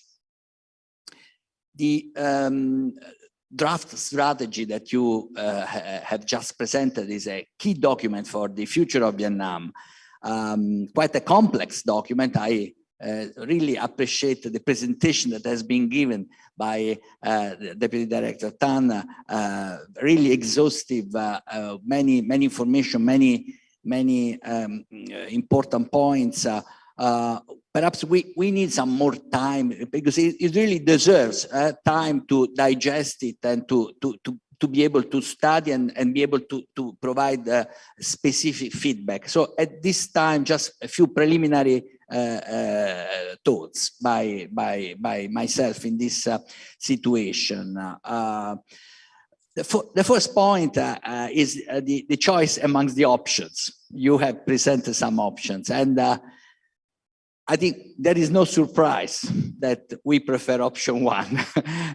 And I agree with my German colleague about it. Of course, we encourage, that there is no surprise, as I say, that we would prefer to see the option that gives more emphasis and more and a stronger reduction use of renewable energy, and that is option one, from what I understand at this stage. Second point is the appreciation that I really want to express for the focus that you are putting on the developing of science and technology. This is also very important. I've seen that in the strategy there is a lot of room for hydrogen also, and we believe in these new technologies such as the green hydrogen, and we are happy to have started a consultation with MOST, with the Ministry of Science and Technology, on hydrogen technology. There was a workshop last Friday, a very interesting one, with presentations by Italy and by Vietnam, and therefore we are happy to see hydrogen technology reflected in your strategy. Also, I appreciate the focus on the governance of the plan, of the strategy. This is key, because there is a plan, and then there is the implementation of the plan. That's the challenge, and we have seen many important elements in the strategy about this, about the governance. But as always, there is always room for improvement, and perhaps to introduce further mechanism, further coordination mechanism, and more conducive regulations to even further facilitate the implementation of the plan. And finally, just a short reference to the global pitch, because the draft as it is framed in a global pitch that regrettably has deteriorated since Glasgow. That's a fact. There is a war in Europe following the aggression against Ukraine. So also these aspects will have to be taken into account in our plan. So these are my preliminary thoughts today. And again, thank you very much. Full support by Italy and my government on this. Thank you very much. Yeah, thank you, Your Excellencies.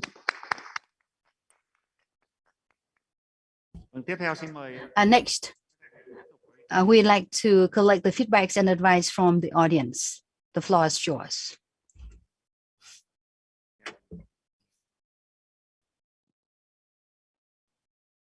Thank you very much. Dear Vice Minister Lee Kong-tang, many thanks for giving the word. So I represent the European Union, and I would like to start by giving some words of appreciation of what Vietnam is doing since COP26. So the high level of commitment and the very important pledge to become net zero, and all the work that is now following quite fast, quite intensively, to adopt the relevant strategies. This is very much welcome to us, and we give a lot of appreciation for this work. The EU is also the EU member states, so we work together with our member states, and I am very happy to see that Germany is part of the team giving support to the ministry in drafting this strategy. Of course, I will join as well my colleagues that our preferred option is number one, for the obvious reason that we will use much more renewable energies, clean energies, and less fossil fuels. This would have a faster impact. So in the immediate, it will be better in terms of reduction of emissions. But I think also we could and we need to include in the calculation of the benefits of this option is the core benefits of it, which is also contributing to address other challenges and crises, which are the ones of degradation of environment and the loss of biodiversity, and also the fight against pollution. So these are also core benefits which we can integrate maybe in a model that would give more power, more weight to this option. And also the core benefits in terms of public health and quality of life of the society would be also very much important to take into account. I see as well in the models that a lot of importance is given to forestry, as forestry would be, so land use and land use change and forestry would be the sector that will compensate the emissions that will still be existing. So this will be very important to take into account, that the forests that will be grown in Vietnam would be permanent native forests and not plantation forests, which will be at the end for production purposes and will be cut and would not be contributing to the stability of the carbon balance. Also, I would like to ask for a bit more time to analyze better the documents, which are very interesting. So I spent my yesterday and my evening reading the documents, so which I found very interesting and very, very ambitious. I believe that we have here in front of us a huge and complex challenge, but also very much needed and urgent, as the climate change situation do not allow us to wait more time. So I understand that the national strategy will be a live document. It will evolve with time as technology unfold and become available. We will have, I think we can even improve our action because of course science and technology will play a very important role. So with that, I will finish and then I just want to finish to say that the EU and its member states, we will work on the Team Europe approach and we will be increasingly supporting Vietnam in the next steps. And we hope to have further news on increasing our support. Thank you very much. Yeah. Yeah, thank you very much. Yeah, so please.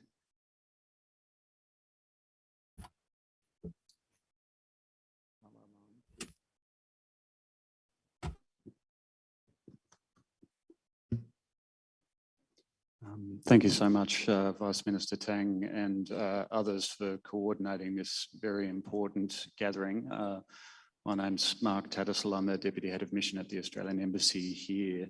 Thank you again for the opportunity to engage on this incredibly important document. I wanted to begin by restating our congratulations and our admiration for the commitments that Vietnam made at COP26. It bears repeating just how momentous those commitments were. They were momentous for Vietnam. They were momentous for global efforts to keep warming below 1.5 degrees. And it bears repeating that the international community has a responsibility to support Vietnam in its efforts to reach those ambitions. We welcome the level of ambition in this document, and I think, again, it's worth repeating, as has been stated, that this is the first time that COP26 commitments have been reflected in Vietnamese government policy documents, and that in itself is a fantastic achievement in such a short time period.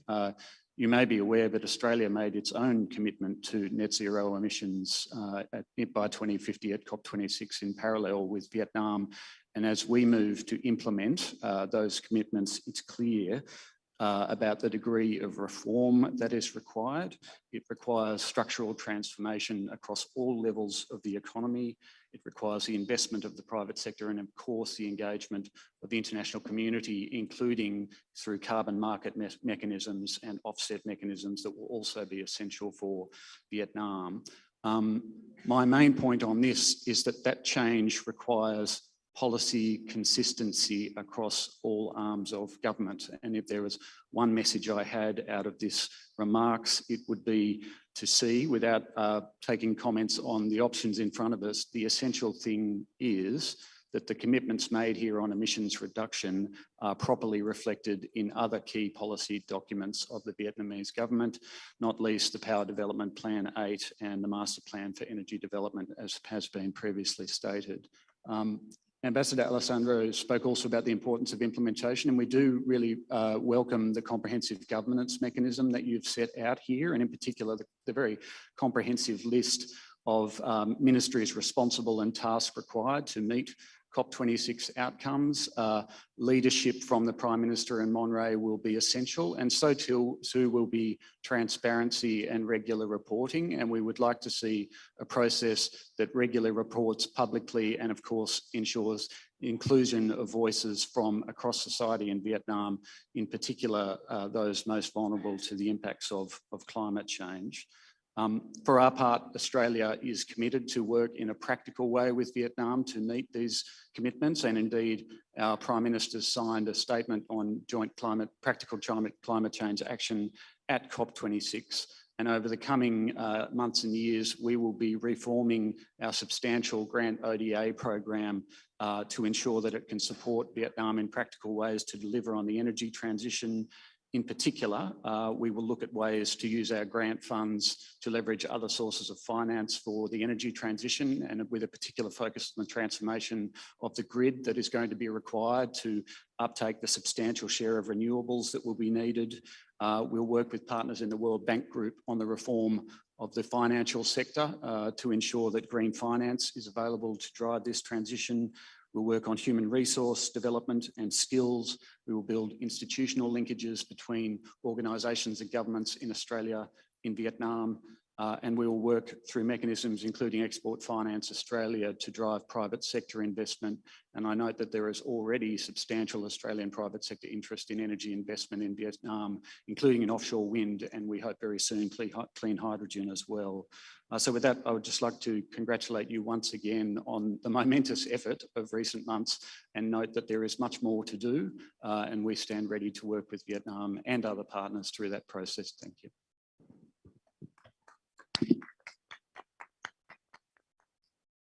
Yeah, thank you very much. Tiếp theo chương trình thì xin mời. Thank you very much. And now, may I suggest that we should break for tea, and then we'll prepare for the next round of advice and comments for the draft of the NCCS. Now we'll have 15 minutes tea break, and see you in 15 minutes time.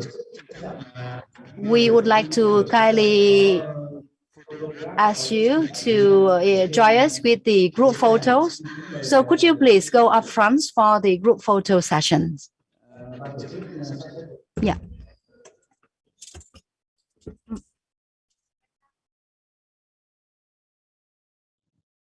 So, ladies and gentlemen, we would like to invite all of you to go to the stage for photo session. So please.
Vâng ạ, ban tổ chức xin kính mời quý vị đại biểu lên phía trên.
Người. Vậy nên khủng long tôi xin có ý kiến thế này. Xin đừng chọn tuyệt chủng. Hãy bảo vệ muôn loài trước khi quá muộn. Đã đến lúc loài người dừng biện hộ và bắt đầu hành động để tạo ra sự thay đổi. Cảm ơn vì đã lắng nghe.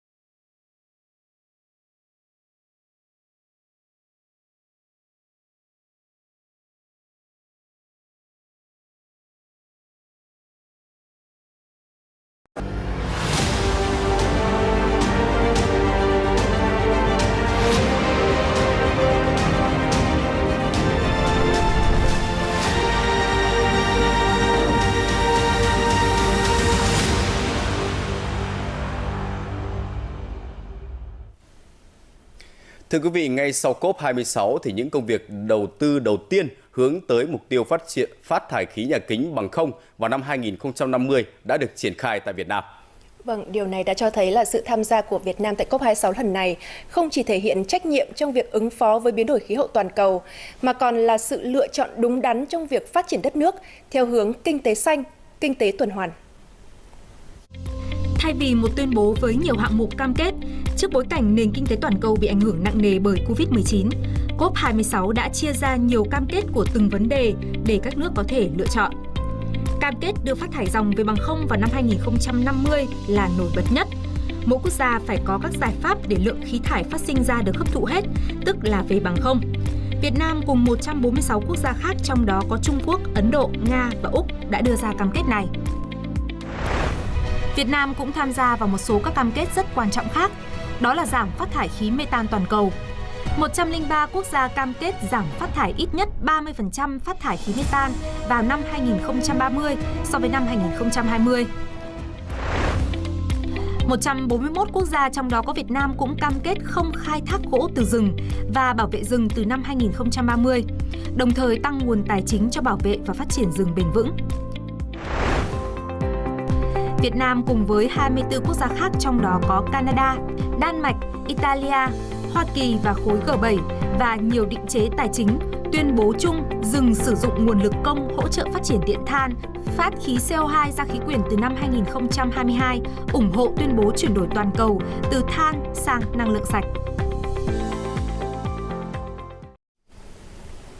Những cam kết của Việt Nam trong bối cảnh là quốc gia đang phát triển, còn gặp nhiều khó khăn về kinh tế, được cộng đồng quốc tế ghi nhận và đánh giá cao.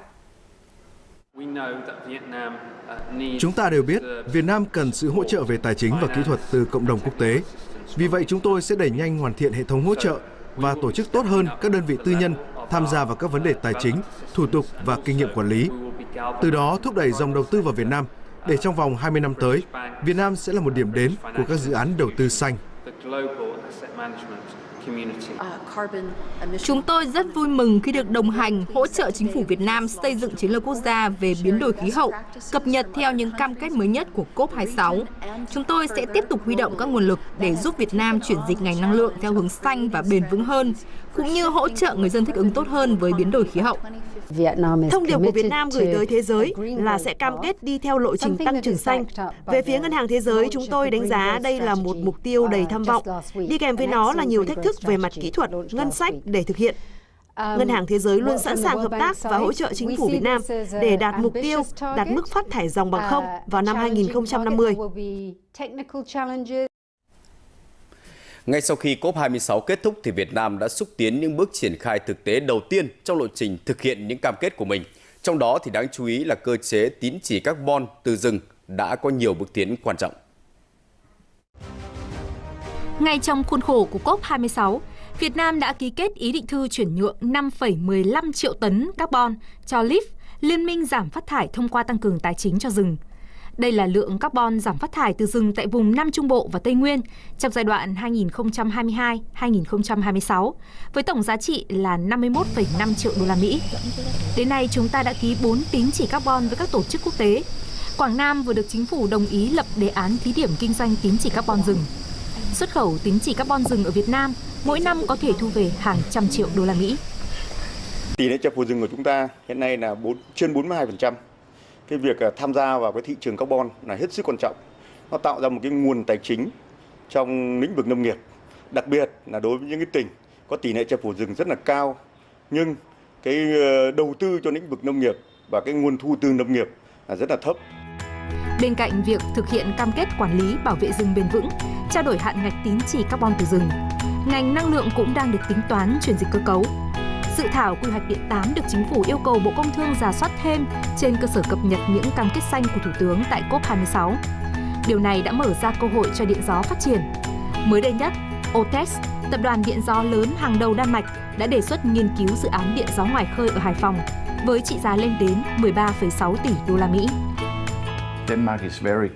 Đan Mạch quan tâm hỗ trợ Việt Nam giải quyết các thách thức về đảm bảo năng lượng cho tăng trưởng kinh tế liên tục với giá cả cạnh tranh, đồng thời đối phó với thách thức của biến đổi khí hậu. Việt Nam đã và đang ban hành nhiều cơ chế, chính sách giảm phát thải khí nhà kính, rà soát điều chỉnh các chiến lược, quy hoạch, kế hoạch phù hợp với mục tiêu đã cam kết. Hiện nay, Quốc hội đã thông qua cái luật bảo vệ môi trường năm 2020 quy định về cái trách nhiệm thích ứng với biến đổi khí hậu, giảm nhẹ phát thải khí nhà kính của các tổ chức cá nhân sống và làm việc trên lãnh thổ Việt Nam. Thì đây là cái cơ sở pháp lý quan trọng của Việt Nam để triển khai thực hiện, huy động toàn bộ lực lượng của toàn xã hội vào cuộc để trong công tác ứng phó với biến đổi khí hậu. Việt Nam cũng sẽ đẩy mạnh chuyển giao công nghệ carbon thấp, thúc đẩy đầu tư phát triển hạ tầng thích ứng với biến đổi khí hậu.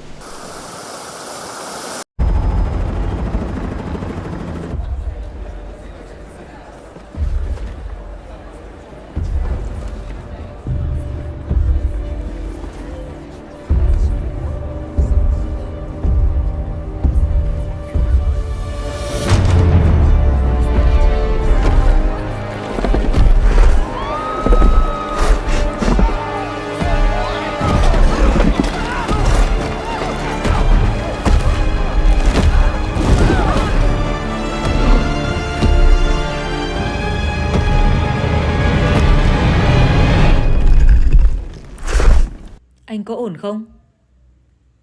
Có cần nghỉ một phút không? Tuyệt.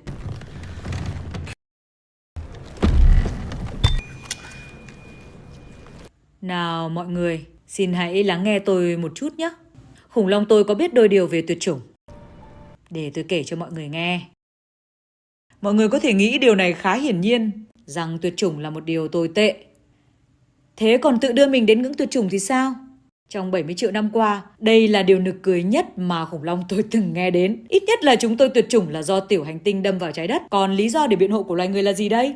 Loài người đang cận kề thảm họa khí hậu.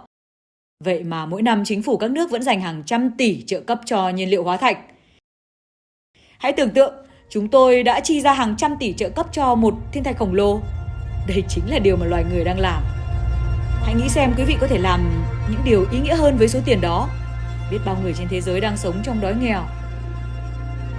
Quý vị có nghĩ rằng dùng tiền giúp đỡ những người nghèo sẽ tốt hơn là trả tiền để dẫn đến kết cục tuyệt chủng hay không? Tôi xin được tham gia một chút nhé. Quý vị đang có cơ hội rất lớn khi xây dựng lại nền kinh tế sau đại dịch. Và đây là cơ hội tuyệt vời cho loài người. Vậy nên khủng long tôi xin có ý kiến thế này. Xin đừng chọn tuyệt chủng. Hãy bảo vệ muôn loài trước khi quá muộn. Đã đến lúc loài người dừng biện hộ và bắt đầu hành động để tạo ra sự thay đổi. Cảm ơn vì đã lắng nghe.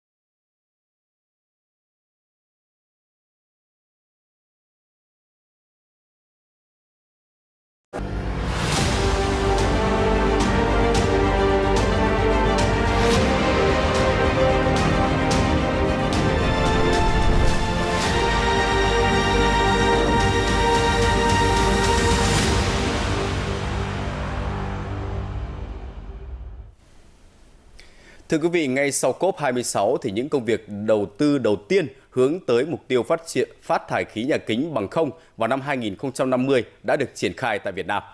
Vâng, điều này đã cho thấy là sự tham gia của Việt Nam tại COP26 lần này không chỉ thể hiện trách nhiệm trong việc ứng phó với biến đổi khí hậu toàn cầu, mà còn là sự lựa chọn đúng đắn trong việc phát triển đất nước theo hướng kinh tế xanh, kinh tế tuần hoàn. Thay vì một tuyên bố với nhiều hạng mục cam kết, trước bối cảnh nền kinh tế toàn cầu bị ảnh hưởng nặng nề bởi Covid-19, COP26 đã chia ra nhiều cam kết của từng vấn đề để các nước có thể lựa chọn. Cam kết đưa phát thải ròng về bằng không vào năm 2050 là nổi bật nhất. Mỗi quốc gia phải có các giải pháp để lượng khí thải phát sinh ra được hấp thụ hết, tức là về bằng không. Việt Nam cùng 146 quốc gia khác, trong đó có Trung Quốc, Ấn Độ, Nga và Úc đã đưa ra cam kết này. Việt Nam cũng tham gia vào một số các cam kết rất quan trọng khác, đó là giảm phát thải khí metan toàn cầu. 103 quốc gia cam kết giảm phát thải ít nhất 30% phát thải khí metan vào năm 2030 so với năm 2020. 141 quốc gia, trong đó có Việt Nam, cũng cam kết không khai thác gỗ từ rừng và bảo vệ rừng từ năm 2030, đồng thời tăng nguồn tài chính cho bảo vệ và phát triển rừng bền vững. Việt Nam cùng với 24 quốc gia khác, trong đó có Canada, Đan Mạch, Italia, Hoa Kỳ và khối G7 và nhiều định chế tài chính, tuyên bố chung dừng sử dụng nguồn lực công hỗ trợ phát triển điện than, phát khí CO2 ra khí quyển từ năm 2022, ủng hộ tuyên bố chuyển đổi toàn cầu từ than sang năng lượng sạch.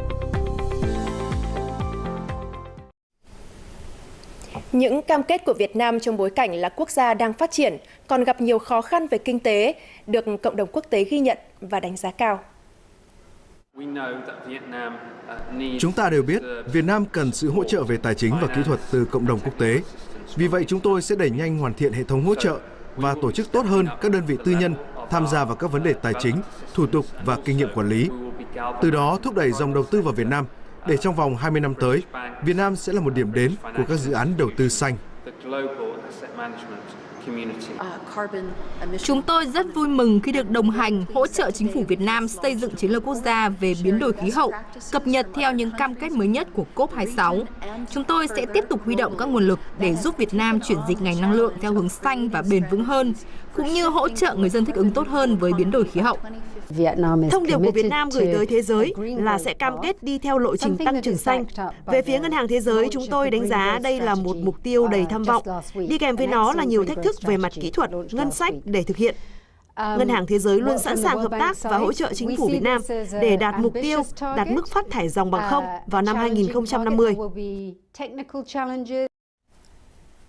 Ngay sau khi COP26 kết thúc thì Việt Nam đã xúc tiến những bước triển khai thực tế đầu tiên trong lộ trình thực hiện những cam kết của mình.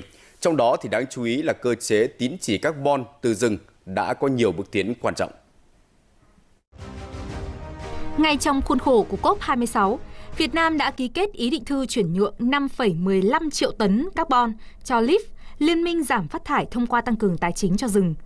Đây là lượng carbon giảm phát thải từ rừng tại vùng Nam Trung Bộ và Tây Nguyên trong giai đoạn 2022-2026 với tổng giá trị là 51,5 triệu đô la Mỹ.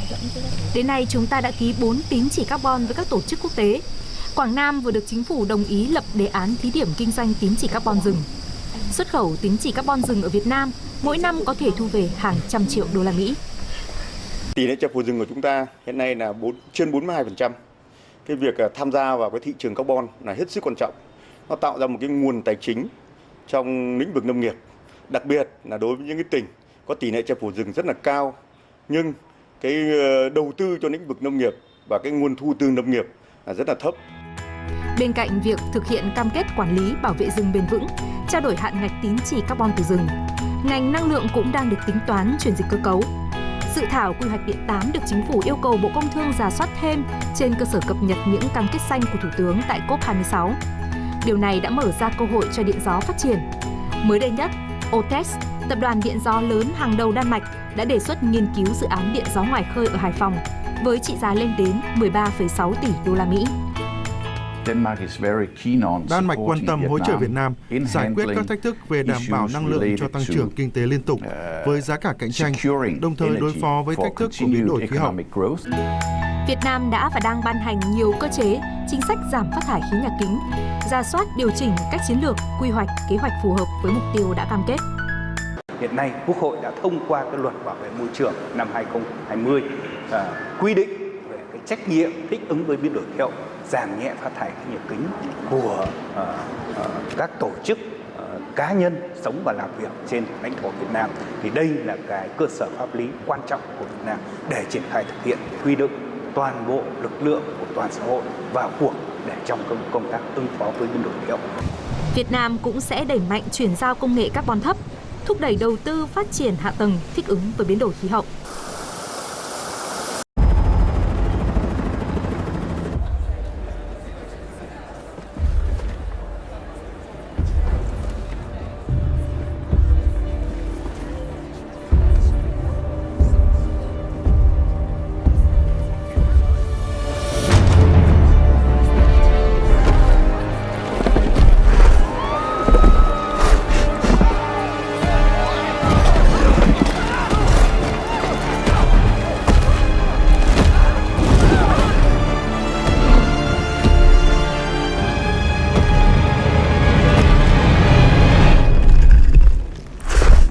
Anh có ổn không? Có cần nghỉ một phút không? Tuyệt.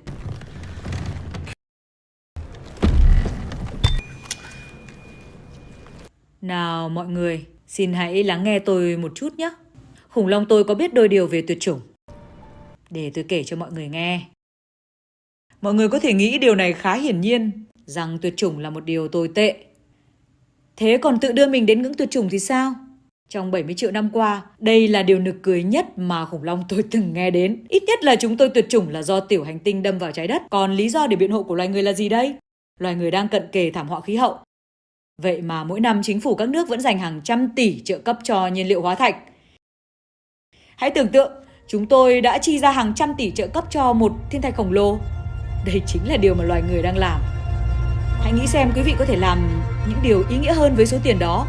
Biết bao người trên thế giới đang sống trong đói nghèo. Quý vị có nghĩ rằng dùng tiền giúp đỡ những người nghèo sẽ tốt hơn là trả tiền để dẫn đến kết cục tuyệt chủng hay không?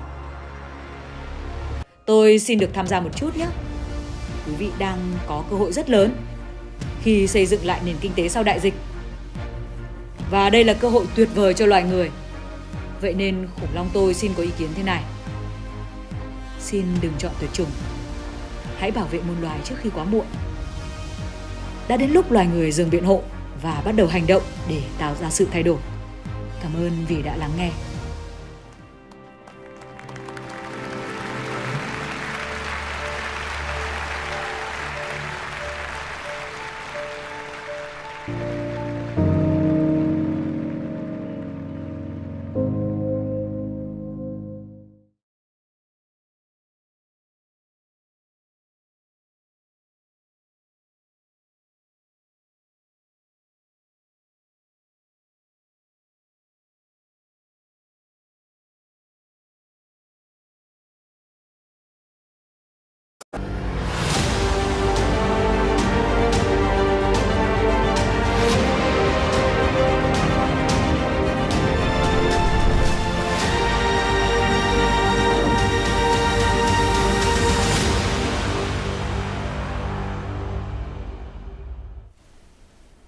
Thưa quý vị, ngay sau COP26 thì những công việc đầu tư đầu tiên hướng tới mục tiêu phát thải khí nhà kính bằng không vào năm 2050 đã được triển khai tại Việt Nam.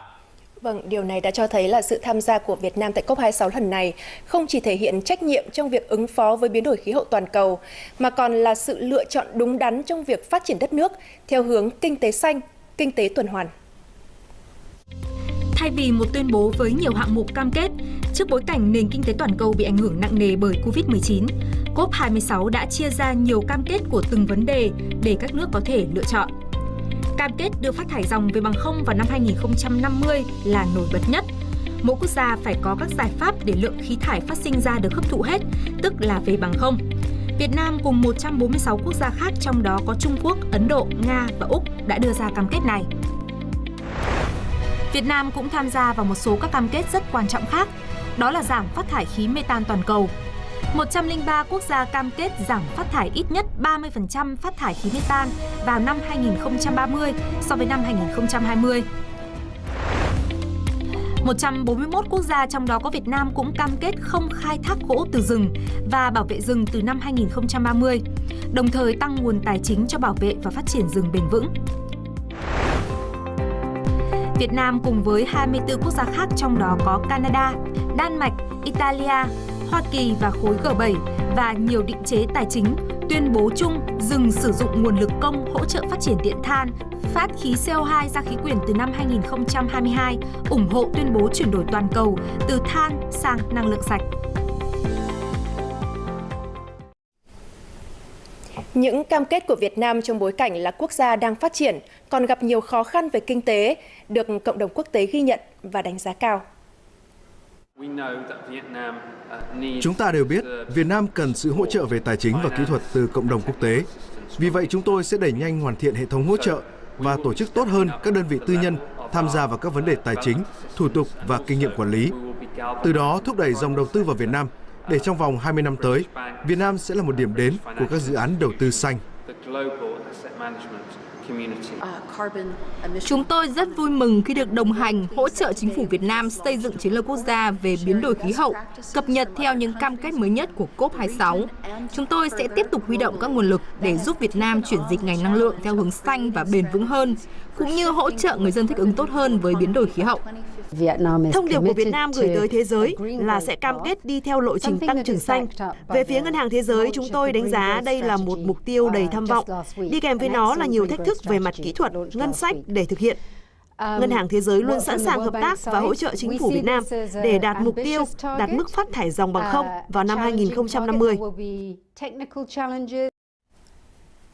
Ngay sau khi COP26 kết thúc thì Việt Nam đã xúc tiến những bước triển khai thực tế đầu tiên trong lộ trình thực hiện những cam kết của mình. Trong đó thì đáng chú ý là cơ chế tín chỉ carbon từ rừng đã có nhiều bước tiến quan trọng. Ngay trong khuôn khổ của COP26, Việt Nam đã ký kết ý định thư chuyển nhượng 5,15 triệu tấn carbon cho LEAF, Liên minh giảm phát thải thông qua tăng cường tài chính cho rừng. Đây là lượng carbon giảm phát thải từ rừng tại vùng Nam Trung Bộ và Tây Nguyên trong giai đoạn 2022-2026 với tổng giá trị là 51,5 triệu đô la Mỹ. Đến nay chúng ta đã ký 4 tín chỉ carbon với các tổ chức quốc tế. Quảng Nam vừa được chính phủ đồng ý lập đề án thí điểm kinh doanh tín chỉ carbon rừng.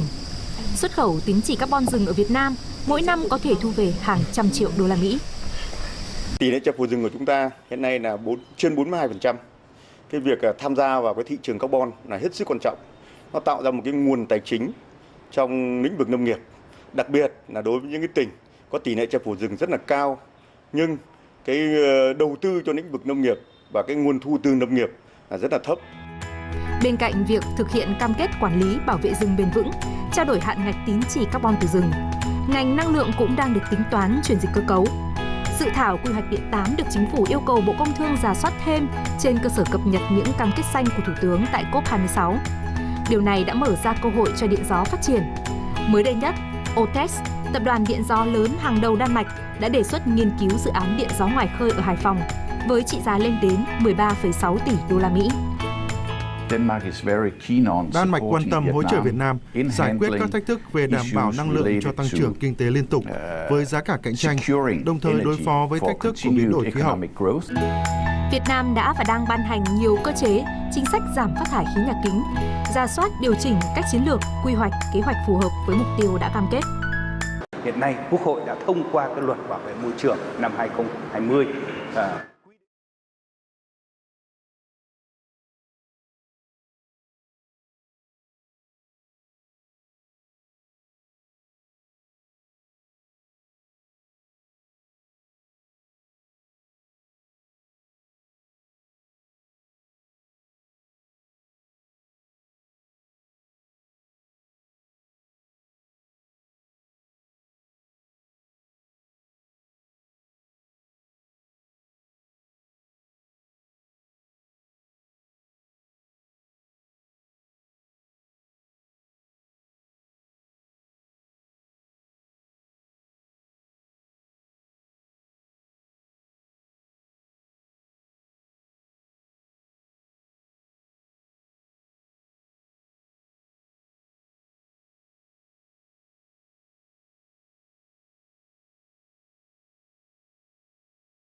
Welcome back.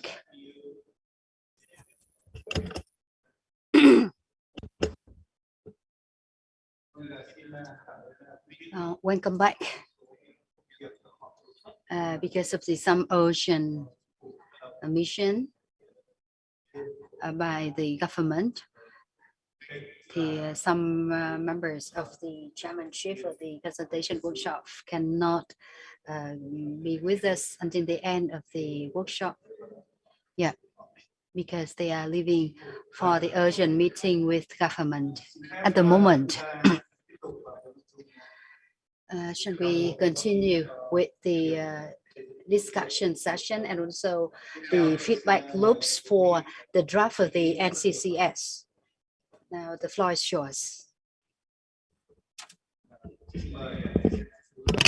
Yeah, the representative from the US Embassy, please.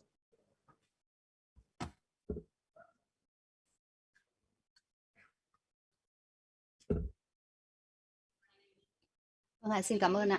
Xin cảm ơn Cục Biến đổi Khí hậu Bộ Tài nguyên Môi trường với bài trình bày rất là tuyệt vời ngày hôm nay, và tôi đánh giá cao cái khối lượng công việc và chất lượng công việc mà chúng ta đã triển khai, và chúc mừng Bộ Tài nguyên Môi trường vì những cái mục tiêu tham vọng mà chúng ta đề ra trong dự thảo chiến lược ạ. Thực ra thì vâng, thế thì tất nhiên là chúng ta sẽ phải có những cái lựa chọn về lựa chọn những cái phương án nêu ra trong chiến lược này. Thế và Mỹ thì sẽ luôn hỗ trợ cho cái việc là chúng ta sẽ đưa ra lên cái khung, nghĩa là một cái văn kiện khung để chúng ta có thể thực hiện những cái cam kết của chúng ta, đặc biệt là những cái cam kết chúng ta khi mà chúng ta hỗ trợ những cái cộng đồng dễ bị tổn thương, thí dụ như là trong cái để thực hiện chương trình bảo vệ rừng, trồng rừng cũng như là bảo vệ cộng đồng dễ bị tổn thương. Và tôi cũng rất là mong rằng là trong dài hạn thì Việt Nam sẽ có được cái kế hoạch triển khai mang tính dài hạn để đạt được cái mục tiêu này. Vâng, thế và tôi cũng thấy được là các cái mục tiêu Việt Nam đã đề ra cho các cái ngành, và cụ thể chúng ta thấy rằng rõ ràng là ngành năng lượng ở đây là cái ngành mà là trọng tâm trong cái tiến trình để giảm phát thải, đúng không ạ? Và tôi hy vọng rằng là Bộ Tài nguyên Môi trường và Bộ Công Thương thì cũng sẽ có những phối hợp với nhau khi mà chúng ta sau khi chúng ta được phê duyệt cái dự thảo chiến lược quốc gia biến đổi khí hậu này, cùng với việc thực hiện tổng sơ đồ điện 8. Và cũng đề xuất ra là chúng ta sẽ có những đầu tư tiếp theo như thế nào vào trong lưới điện quốc gia. And to involve the private sector as much as possible. I know you touched on that today. We'd like to encourage you to approve the direct power purchase agreement plan that would allow more private sector investment into renewables, and we think that that would catalyze additional investment. And finally, we wanted to encourage a focus on the regulatory frameworks that are necessary to make those kinds of reforms, especially regarding climate finance, to bring in additional international investment and high quality investment to improve the infrastructure, improve the grid, and really start making concrete steps to lowering those emissions. So these are my initial thoughts. The United States stand ready as your partner in addressing climate change. Special Presidential Envoy John Kerry was here earlier this year and was very impressed with the level of political commitment, political will towards climate action. And we hope to have him back again, hopefully in the not too distant future, to continue this strong bilateral and multilateral cooperation. Thank you. Xin cảm ơn bà đã có ý kiến phát biểu. Thank you very much, the representative from the US embassies, for your remarks and your appreciations. We understand that the linkages between the NCCS and the BDP8 have been the great concern and interest of Monterey and the relevant ministries such as the MOITs and others. Thank you very much. The floor is to other participants, please.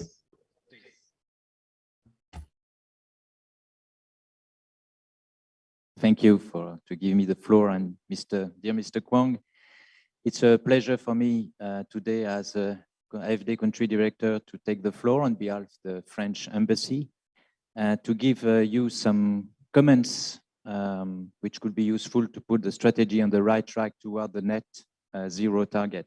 First, I think that we are we congratulate you for this very fast updating of the NCCS in the compliance with the commitment to net zero target.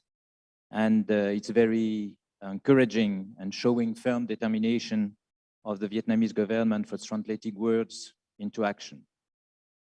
As you know, AFD since 2019 has been cooperating with your department, DCC, to implement the project called GEM, General Monetary and Multisectorial Macrodynamic for the Ecological Shift.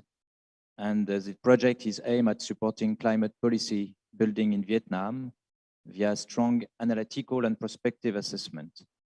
After an intermediary special assessment report for COP26, 2 final reports on national adaptation and on the Mekong Delta emergency are currently produced and will be released on the eve of COP27.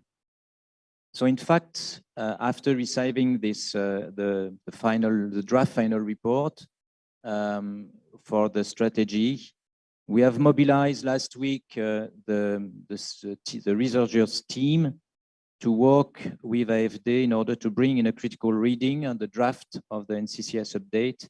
And I have the pleasure to share with you the remark they gave on the technical report and the draft of the strategy.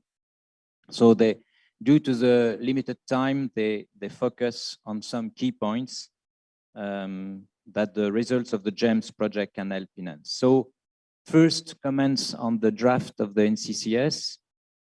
From a general point of view, mainstreaming climate change policies into development plan is key for an effective adaptation strategy. So we may suggest that this important point should be further emphasized in the draft. We have all noticed that common obstacles to the implementation of policies in response to climate change consist in a lack of human resource, a lack of technical regulation and financial mechanism supporting climate change mainstreaming. So we strongly recommend that the NCCS update better address these issues and puts forward solutions to deal with. Regarding point 3, task and solution, speaking of enhancing the resilience of the natural system, we appreciate that the draft has placed water at the front of the natural spheres. AFD has been now running a technical assistance facility funded by the EU, named WARM, to improve project preparation and implementation and support policy and strategic dialogue related to water and natural resource management. I'm sure that this program should be a strong and efficient tool to accompany the implementation of water-related tasks and solutions defined in the NCCS. One minor change we would like to suggest to add to the draft is the necessity to maintain, preserve, and develop water surface and all natural soil that helps preserve water resource. Speaking of the resilient infrastructure development, it will be important to update norms and regulation of construction that anticipate the increase in the intensity of climate phenomena important in the future and the impact of several types of natural disasters. Greening urban areas is also one of the measures that the draft emphasizes. We may suggest that this point should further be widened with institutionalizing the promotion of nature-based solutions and resilient infrastructure in urban areas. So the key issue is institutionalization. I would like to draw your special attention to the section GHG emission reduction in energy sector. The NCCS plans a gradual shifting from coal power to cleaner energy by reducing the scale of coal power after 2035. It will be very important that the strategy is fully aligned with the last version of the DPD8 under revision. On the second, maybe part, some comments on the scheme of task and the technical report for NCCS. The report presents a comprehensive update of ongoing activities and policy implementation related to the commitment of Vietnam to Paris Agreement at COP26. Generally, it provides a very detailed and informative outlook of in-depth technical research with very rich and recent data up to 2020 on the current action in response to climate change and sea level rise. We also appreciate the wide range of action defined in the scheme with concrete expected outputs and deadline. The scheme will be an important reference for us to set up our program or DPP in the policy dialogue in the forthcoming time in order to provide support to the climate policy building in Vietnam. We have some technical comments on these two documents as follows.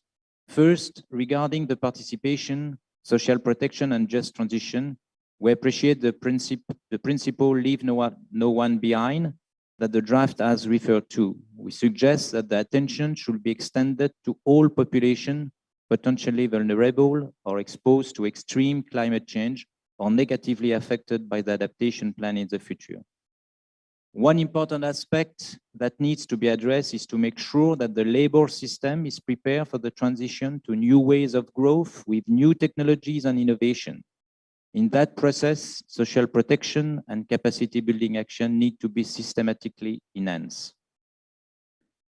The conception and the implementation of the NCCS must be under the leading role of the government, and you present the different role of the different ministry, yet sharing responsibility and encouraging active engagement from the population and private sector will definitively enhance the chance of success. Second, in terms of agriculture development, we strongly recommend the NCCS should emphasize the necessity to carry out studies on biophysical, ecological, and sociocultural factors that could be impacted by the process of mechanization of agriculture on large-scale production, with special attention paid to underprivileged population in rural areas. The process of shifting agriculture patterns and practices for carbon emission mitigation and adaptation will succeed only with engagement, participation on the farmers, especially the smaller one. It is a long process and farmers should be put at the center of change.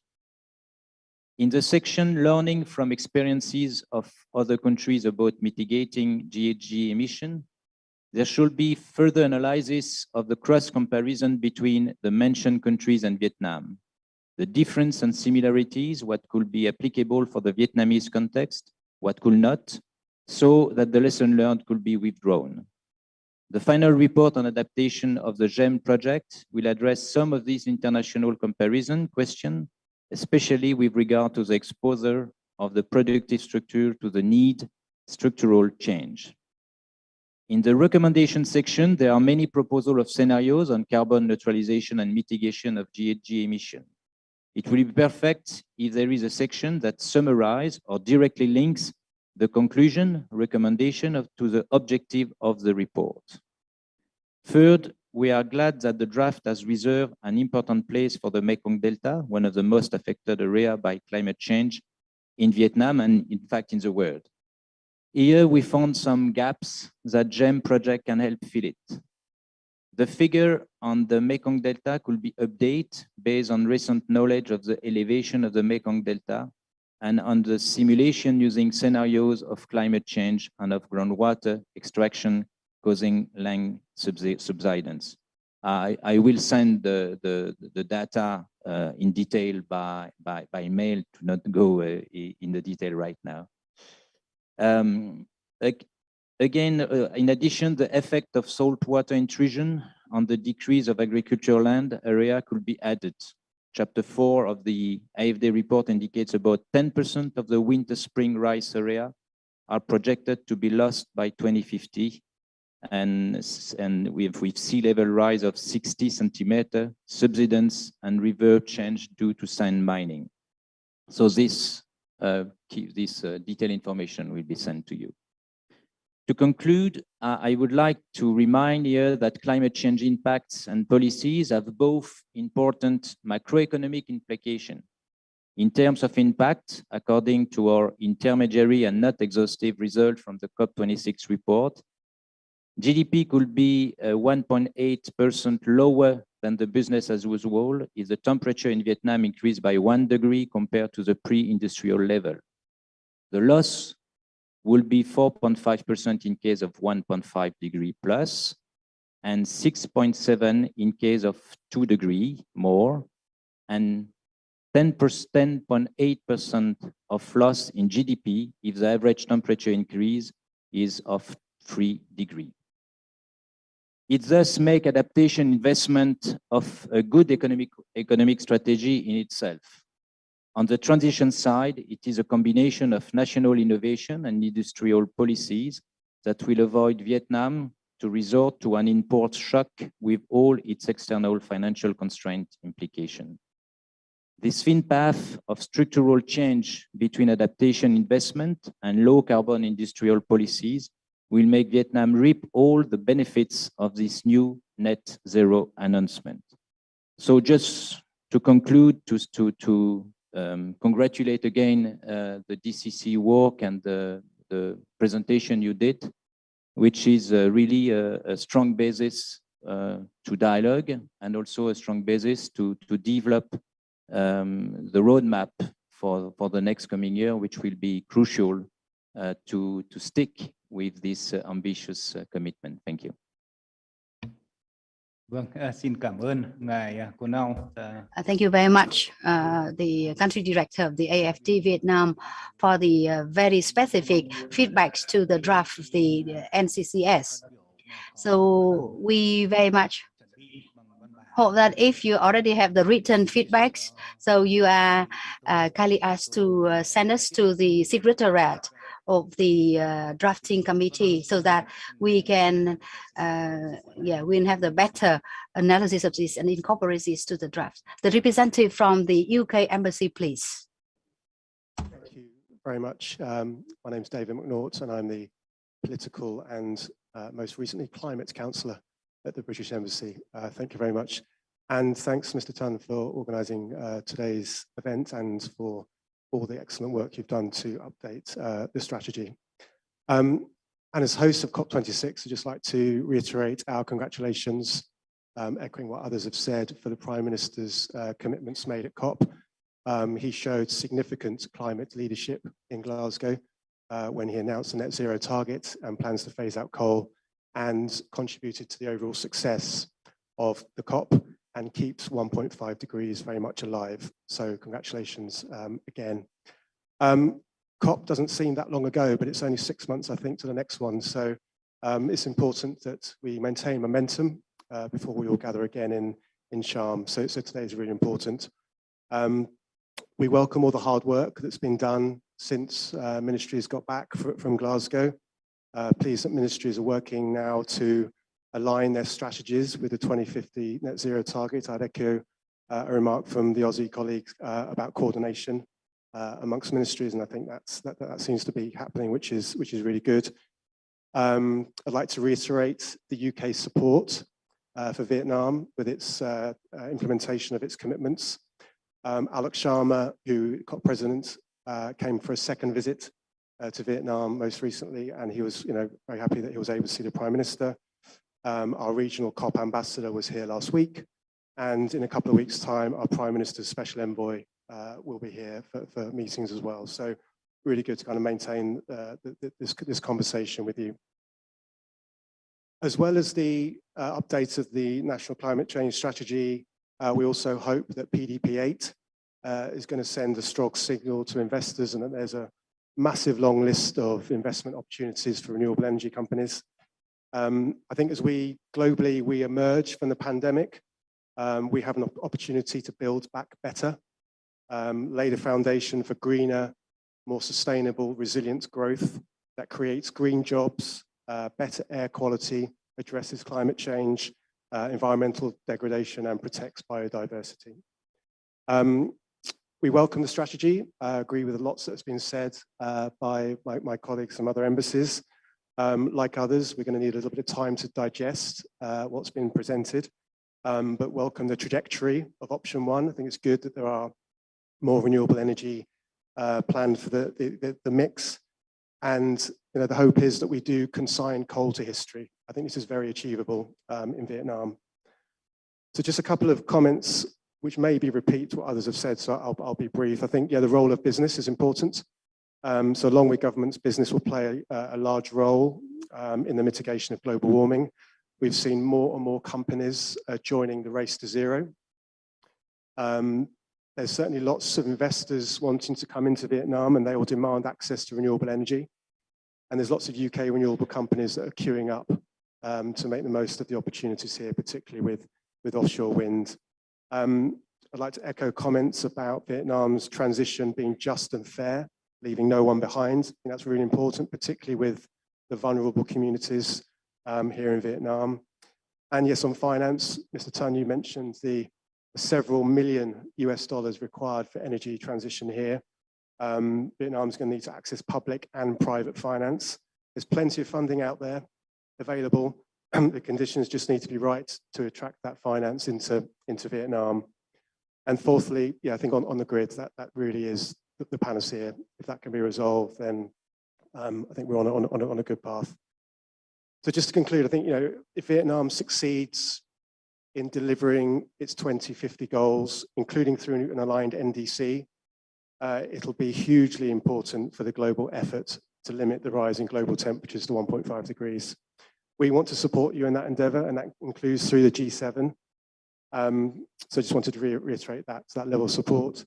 And on a personal note, as I prepare to leave Vietnam in a couple of weeks, I just want to say thank you to you, Mr. Tan, for you and your colleagues' support. I know we came at you an awful lot before COP, so thank you for being patient and accommodating, and congratulations for what you did announce, what the Prime Minister, announced in Glasgow, and we look forward to continued cooperation with you. Thank you. Vâng, xin cảm ơn đại diện Đại sứ quán Anh đã phát biểu. Xin mời quý vị tiếp tục. Thank you very much for the remarks from the representatives of the UK Embassy in Vietnam. And now we would like to listen to the participant behind the representative of the UK Embassy. Thank you very much, Mr. Chair, Mr. Co-Chairs. My name is Nghĩa. I'm the technical expert from the WHO in Vietnam. Very much would like to thank you very much for allowing us to be here to speak. You know that at COP26, the health issue is really the great focus and interest at COP26. I'm very pleased that you already mentioned the health sector intervention in the set of measures. You talk about the M&E system, the early warning, and you also talk about the need to improve the infrastructures to meet the better healthcare requirements in the response to climate change. However, may I suggest that in the development viewpoints for the strategy development, you really need to reflect the public health interest in the context of the climate change impact. So please make clearer that point. Second, so when you look at the CCR targets under the health sector, I would like to talk about the water quality standards. You know that Vietnam also pursuing the sustainable development and implementing SDG, especially SDG 6. We really need to ensure the safety of the water resources and the quality of the water supply to the people. And yeah, and also when we look at the definition of the clean water supply and the hygienic water supply. So and so far we should say the sustainable water or clean water supply, rather than saying that the clean water and the hygienic something. Please update the definition. And also update is the things that related to the clean water supply and water resources. Thank you very much, representative from the WHO Vietnam. And I would like to hear from the ladies over there. Thank you very much. My name is Sirpa Järvenpää. I'm from the Southeast Asian Energy Transition Partnership, and I am here together with my colleagues Tuan Do, our country manager, and John Cotton, our senior program manager. So thank you very much, Vice Minister Lee Kuan Thang, for invitation to this wonderful seminar. It's really a pleasure to be present in person. After working on energy transition partnership over online instruments and Zoom and all of that for now 1.5 years, we are so elated and delighted to be able to be here in person and to discuss with you your plans. So I want to also congratulate you for the NCCS as the first step to concretize Vietnam's declarations at the COP26. This is a wonderful opportunity for all of us now to comment on the program, and I really am pleased how you have organized this consultation process. I just want to say a few more words about the Energy Transition Partnership and then maybe make some comments on the document. So Energy Transition Partnership was set up in 2020. It is a consortium of a very broad membership, including governments of United Kingdom, France, Germany, and Canada, and also many philanthropies, including Children's Investment Fund Foundation, IKEA Foundation, and others.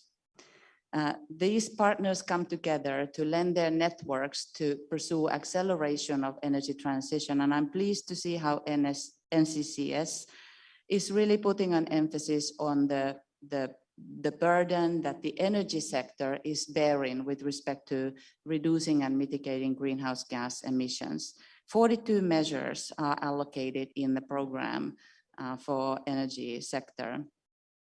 And in terms of the options that you have identified in the documents, we wonder whether it might be helpful to have a clarifying cost-benefit analysis among the options for all of us here in a room, as well as those behind the scenes thinking about which option you are finally going to develop your roadmaps on, so that we could all be galvanized and convinced of the merits of the option one and the renewable energy emphasis.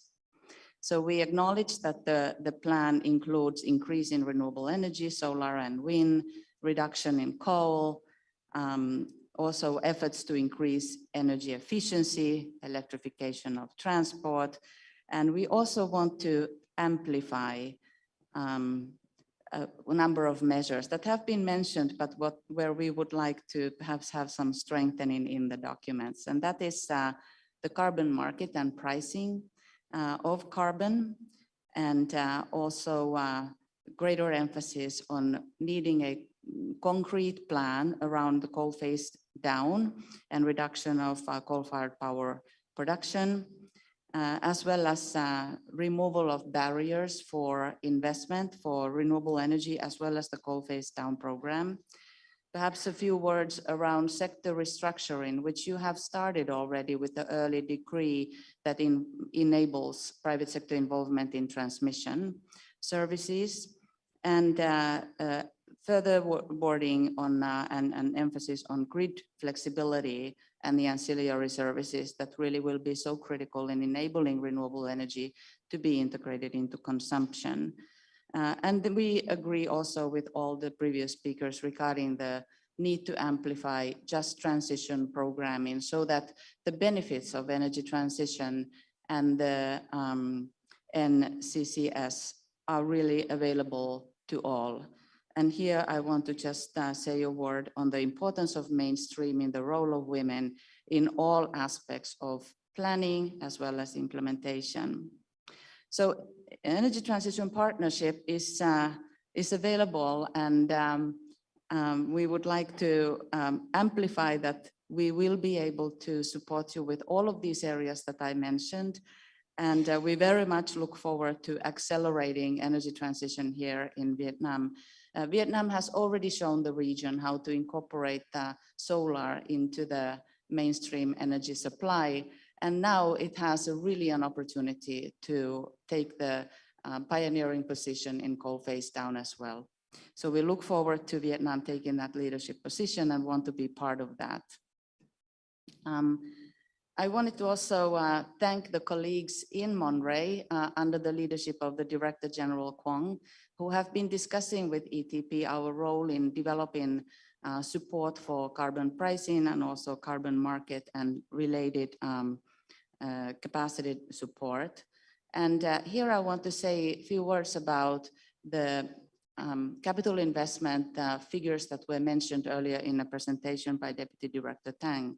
So yes, they are daunting numbers indeed, but you also have resources and support available to you.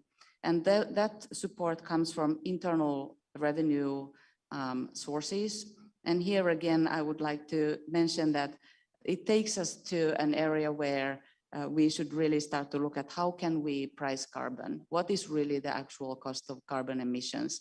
And how can we support market mechanisms in that area? Private sector funding is available in significant order, and number of speakers prior to me mentioned that. However, there are barriers to ensuring that these funds are made available for the development of Vietnam and energy transition in Vietnam. And we look forward to being useful in incorporating market mechanism, optimizing market mechanisms in the energy sector, the direct power purchase agreements, any other sort of facilitation of bringing in private sector funding to greater extent to the country. Multilateral and bilateral support, as well as support from various platforms like ETP, are available to you. So we very much look forward to accelerating processes to make that access facilitated. And then earlier I mentioned that ETP has many members from philanthropies. Philanthropy funding is in billions in global context, and we only receive some 1.5% of that to climate destinations. And so here we have tremendous opportunity to bring private and public resources together for the benefit of Vietnam's energy transition.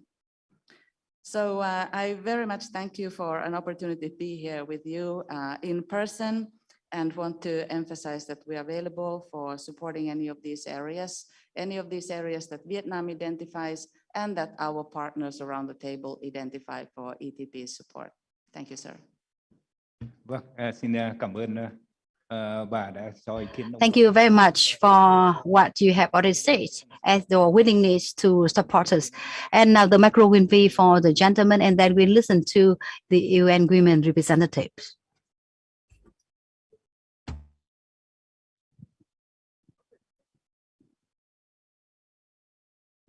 This one is working. Very good. Thank you. My name is Louis Algren. I come from the Danish Energy Partnership Program, and we have been collaborating with the MOIT for almost 10 years now about the energy transition. And one of our publications, joint publications, is this Energy Outlook report that we are working now on the third version of this. And I would like to mention a few preliminary learnings from this report that could be useful here as well. Well, first of all, we are using also the TIMES model to develop energy scenarios, long-term energy scenarios for Vietnam. So I'm very pleased to see that you use the same modeling tool, and I see options for collaborating more between the Monterey and the MOIT here.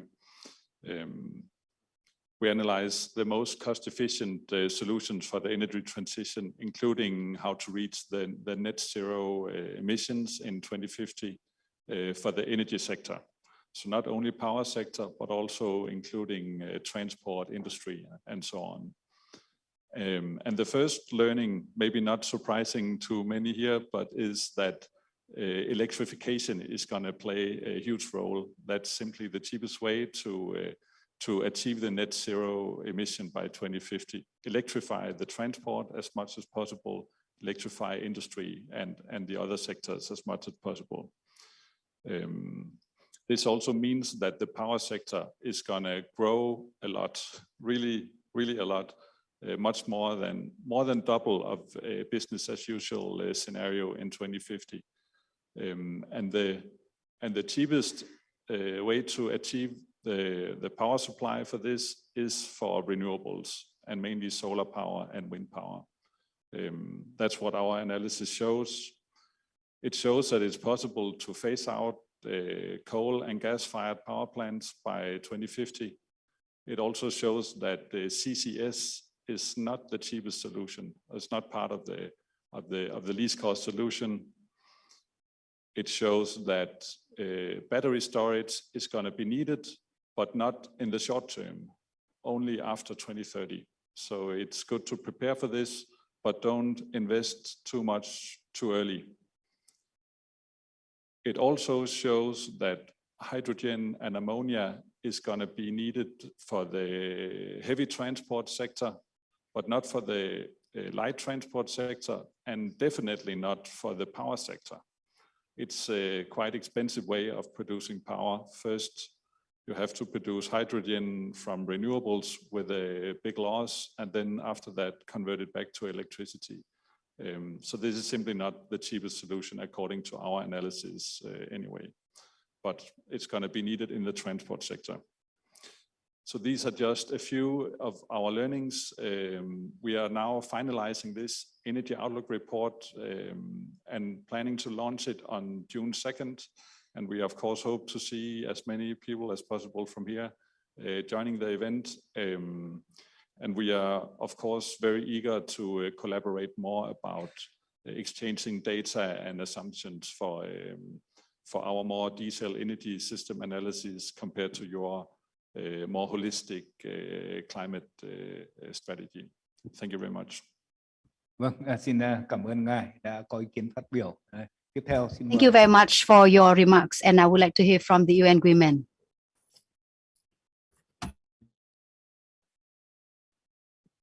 Cảm ơn anh Tấn và cảm ơn chủ trì hội nghị. Thank you very much, Mr. Co-Chairs, for allowing me to speak. My name is Thúy Anh. I'm the program officers from the UN Women in Vietnam. We'd like to congratulate Monre for the efforts to develop the NCCS until 2050, where you specify your commitments, Vietnam's commitment to Paris Agreement and also to COP26.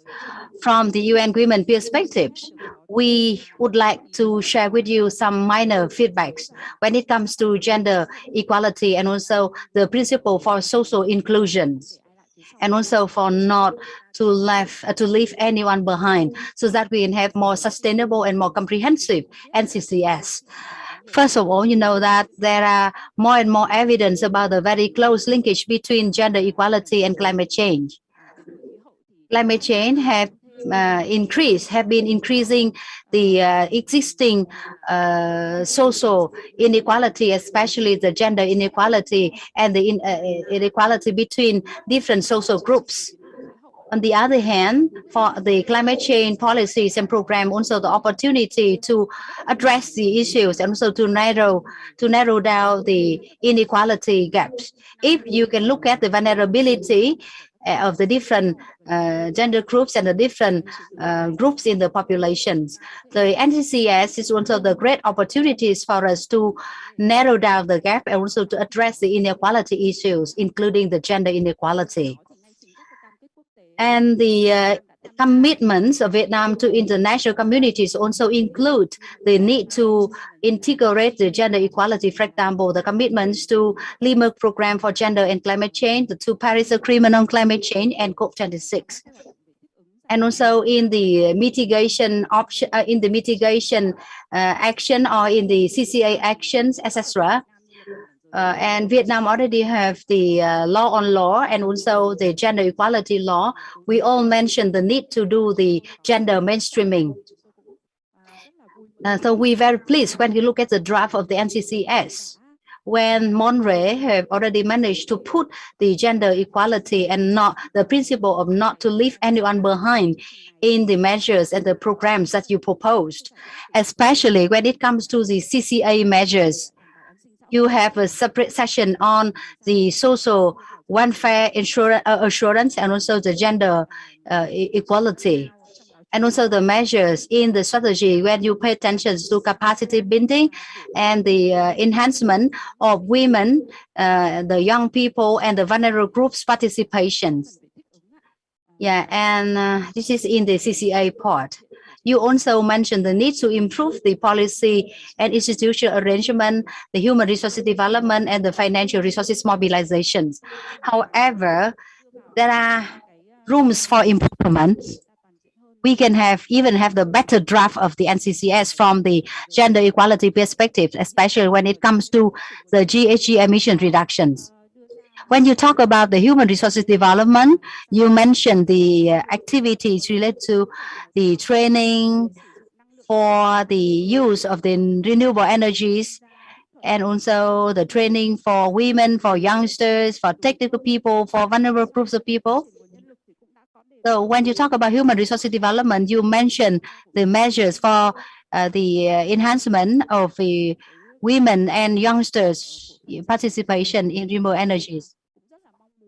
We very much hope that the drafting committee will consider including other gender equality principles and women empowerment in the mitigation measures as well. And also the science technology measures and the communication for awareness raising. We really need to incorporate with the communication for gender equality and the women participation and the vulnerable groups participation. Yeah, please have more of these steps to what you already have in the current draft. Then you know that climate change and natural disasters have the more severe impacts on the vulnerable groups of people, such as poor people, the ethnic groups, and the people who live in the remote and disadvantaged area. So please, when you identify the measures, please pay more attention to those vulnerable groups. And when we look at the measures and programs that you proposed, we very much hope that you can add some program that will address the vulnerability and also the capacity for the vulnerable groups due to climate change. So this is the all from us by now. UN Women, with the support from Swedish government, we can continue to support the government agencies so that we can do better job with the gender mainstreaming to the climate change related policies and programs. Thank you very much. Yeah, next. I'm from the Rural Development Science Associations of Vietnam. The international experts and representatives from international organizations already expressed their acknowledgement of Vietnam's commitment, especially in the draft of the NCCS. And I would like to share with you some of my personal comments on renewable energies and environment protection. We have been talking about the kind of the general aspects. However, when it comes to agriculture sector, we really need to pay more attention to this. You know that agriculture production is also agriculture production is not a small emitter of GHG. Second, in the rural area, the environment pollution is also very serious. The hazardous waste from agricultural production, when it penetrated to the soil and water, it can end up with the severe impacts. And number three, the Politburo already have the resolution on renewable energy development. But between the Politburo resolution and PDP-8, there's the big gap and a lot of the mismatches between the two. Therefore, I think it is necessary in the draft of the strategy, you talk about the linkage of the different sectors. In the recent 6 months, we have been doing a lot of things, but you really need to be more specific with the measures proposed in the NCCS. I think the drafting committee should come up with a way of how can we make it different in the PDP-8. Yeah, if after 2030 the coal thermal power still have a place so this could be very difficult. And and when we talk about renewable energy development, we really need to be aware of some point.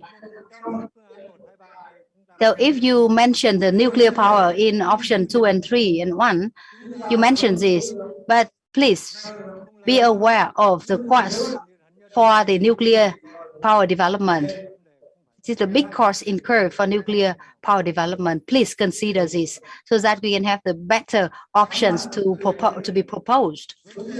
In summary, I should say the net zero targets is important, and the contribution of urban and rural players is important. In Vietnam, we have the urban agriculture production model that can be a very good one in the combination with the clean energy development and the trade and tourism development. But in the NCCS, you have not mentioned properly. It is necessary to to add those measures of how should we do so that we can practically reduce the environment pollutions, because the urban agriculture production development models are very common in the southern part of Vietnam, especially in Lâm Đồng province in central highlands of Vietnam. With the high-tech agriculture production, this is really very important for addressing the environment protection, environment pollution issues. Thank you very much. Yeah. Yeah. Next.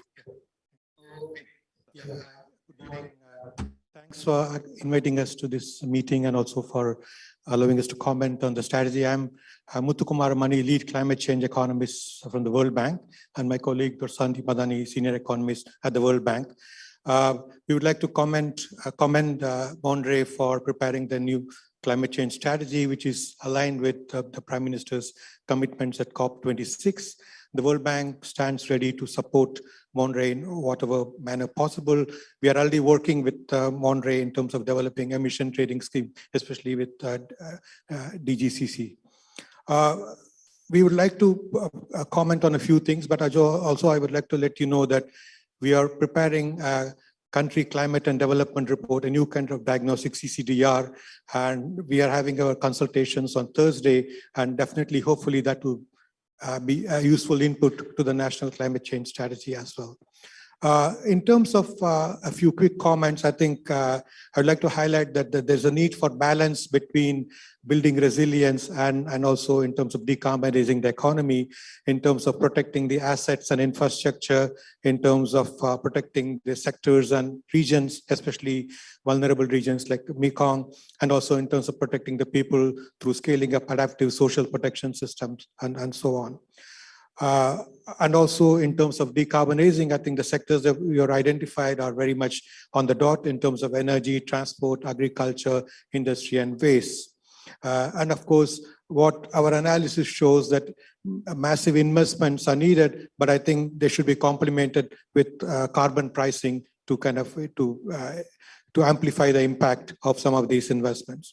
But at the end of the day, I think you also need to understand how these massive investments will impact your GDP, especially in terms of your ambitions of reaching a high-income economy by 2045.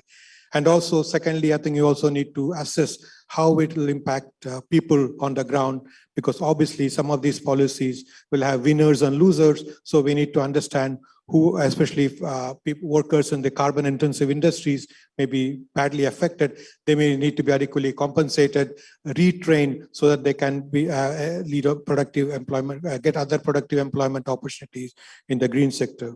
But the bottom line is, I think it's really important that the massive amounts of investments needed also means mobilizing financing. It could be from the public sector through instruments such as carbon tax or emission trading scheme. But I think private sector has to play a key role. That would mean developing a green taxonomy, mobilizing capital markets so that they can fund your green investments. Unleashing the private sector, again, is critical in terms of removing the bottlenecks for private sector participation in the clean energy space. Again, as I mentioned before, just transition calls for putting in place social safety net transfer programs to protect the most vulnerable segments of the population. And finally, I think it's all boils down to getting the institutions and incentives right. Right now, we have a number of plans, programs, strategies in place, such as the green growth strategy, you have the new climate change strategy, you have the PDP-8. I think all these should be aligned so that at the end of the day, they're able to deliver the results that you desire in terms of reaching net zero emission targets. And finally, I think it's really important to also pay close attention to the financial sector, because greening of the financial sector is critical in terms of, again, mobilizing financing for all the investments that you need. So I will close, and World Bank will be happy to work with Monterey in any of these aspects. Thank you. Rất cảm ơn ông đã cho ý kiến tiếp theo. Thank you very much for what you said, also for the commitment from the World Bank, and a representative from the embassies of Netherlands. My name is from the Embassy of the Netherlands. I'm very pleased to make some remarks. Thank you for the opportunity. And first of all, I reiterate what the development partners have already said in terms of the congratulations and the great progress that is made with the draft strategy. I want to make 4 points. First of all is how can we already think of implementation? Second, what about the sequestration targets that are mentioned in this strategy? Third, climate is not the only anthropogenic impacts that humanity makes on the planet. And fourthly, I would like to re-emphasize what my World Bank colleague just said on the climate finance issues. So first of all, it would be a very welcome signal if together with the National Climate Change Strategy, the government would already signal some of the early implementation steps. For instance, colleagues already mentioned is to ensure progress on the direct power purchase agreements. Or a very good first step would be to issue an investment license for the first offshore wind project. So we are very keen to see these early implementation steps, and that would greatly increase the credibility of the implementation potential of this strategy. Another option could be, for instance, to make progress on a pumping project of hydropower electricity to balance the variable renewable energy supply.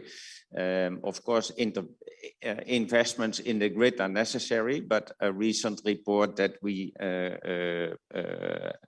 commissioned also points out the potential of the hydropower lakes to balance the peaks.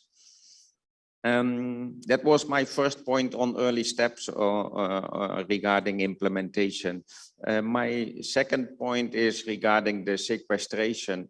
The overall strategy is quite dependent on the high increases in sequestration. And this is a very promising choice that strategic choice that you make, because it will impact land use change and reforestation. It will create space for nature-based solutions, and it is very important in that sense to look not only at the quantities, because the quantities that you intend to sequester are very high, but also at the percentages. They are also very high increases. So it's a very ambitious element of the strategy, which is welcome. And again, there, it's not only looking at the quantities of reforestation, for example, but also the strategic decisions on how to create an ecological infrastructure. For instance, last week, I stayed several days at the Central Highlands with the shifting cultivators high in the mountains. And there they are burning the forest to plant cassava. The point there is not to reforest the whole area, but to reforest, for instance, the mountain ridges that will capture water for the slopes, and that will be the seed bank once the fields are abandoned to restore their fertility. The forest on the mountain ridges function as seed banks. So it is not overall quantities that is important, but also the quality to make connections in the ecological infrastructure, and at the same time sequestering all the carbon. So this is a very exciting, and of course it also has implications for the social impact, like Madame of the Women Union already indicated. The most vulnerable groups need to receive specific attention. My third point is that climate change is not the only change that is happening, and I would like to offer support to position this climate strategy in the wider changes that are taking place in society and and on the planet. My colleague from AFD already mentioned some of the issues like the land subsidence, groundwater issues. Finally, my fourth point is that climate change response is about mitigation, adaptation, and finance. Those are the three issues. I think that on the third issue, the climate finance, the Netherlands is speeding up and providing additional funds for Vietnam. And I think that is very fortunate, because that is exactly the point in the strategy that needs most attention to make more specific and strategic choices than the ones that have been presented so far. Thank you very much for this opportunity. Vâng, cảm ơn đại diện đại sứ Hà Lan. Xin tiếp theo mời Lady trước. Thank you very much for the representative from the Netherlands Embassy in Vietnam. Next.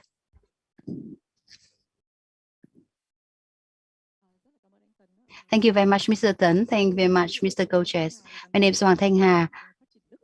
I'm from the program officers from the GIZ.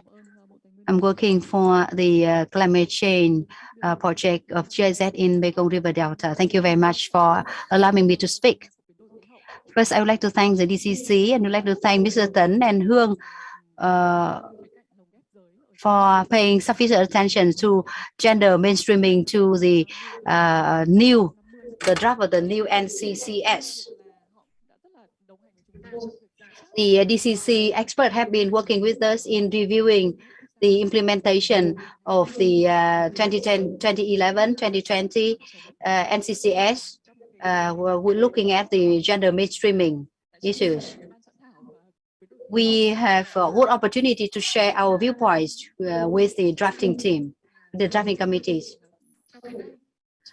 And so far, gender mainstreaming have not been considered properly in the CC-related policy and programs. Yeah.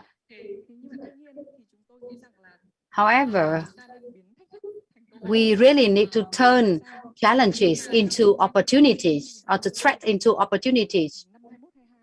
2021 and 2022 is the turning point where you manage to, we can see the very important policies, for example, the rural development and climate change and natural disaster management strategic policies for the period until 2030.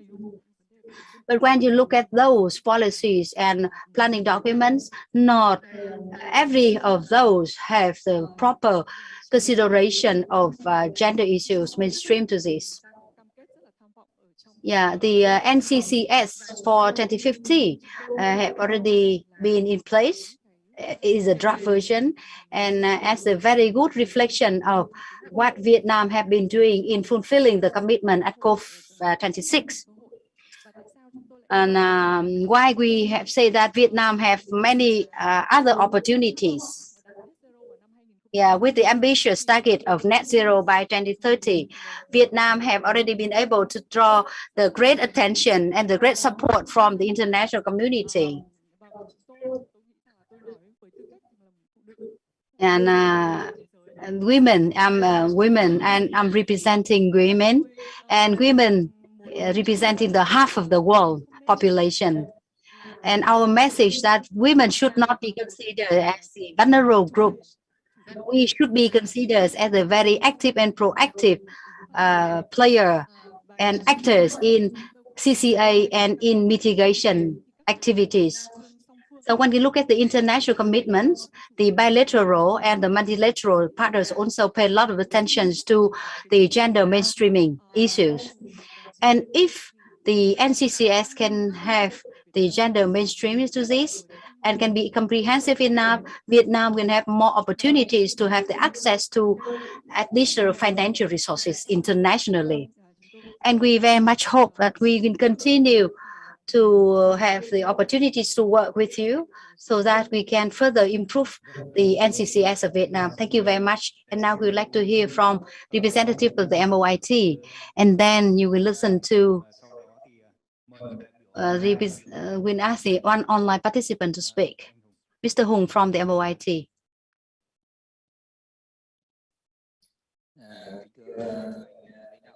Thank you very much, leaders of the DCC of Monterey, ladies and gentlemen. I would like to be on behalf of the MOIT to share with you some points. And generally speaking, this is really the very challenging strategic document. It covers many sectors and provinces, and it also covers some of the social issues. And there are rooms for improvement. And later on, I will send the written comments to you. The MOIT is also going through the consultation process with other stakeholders.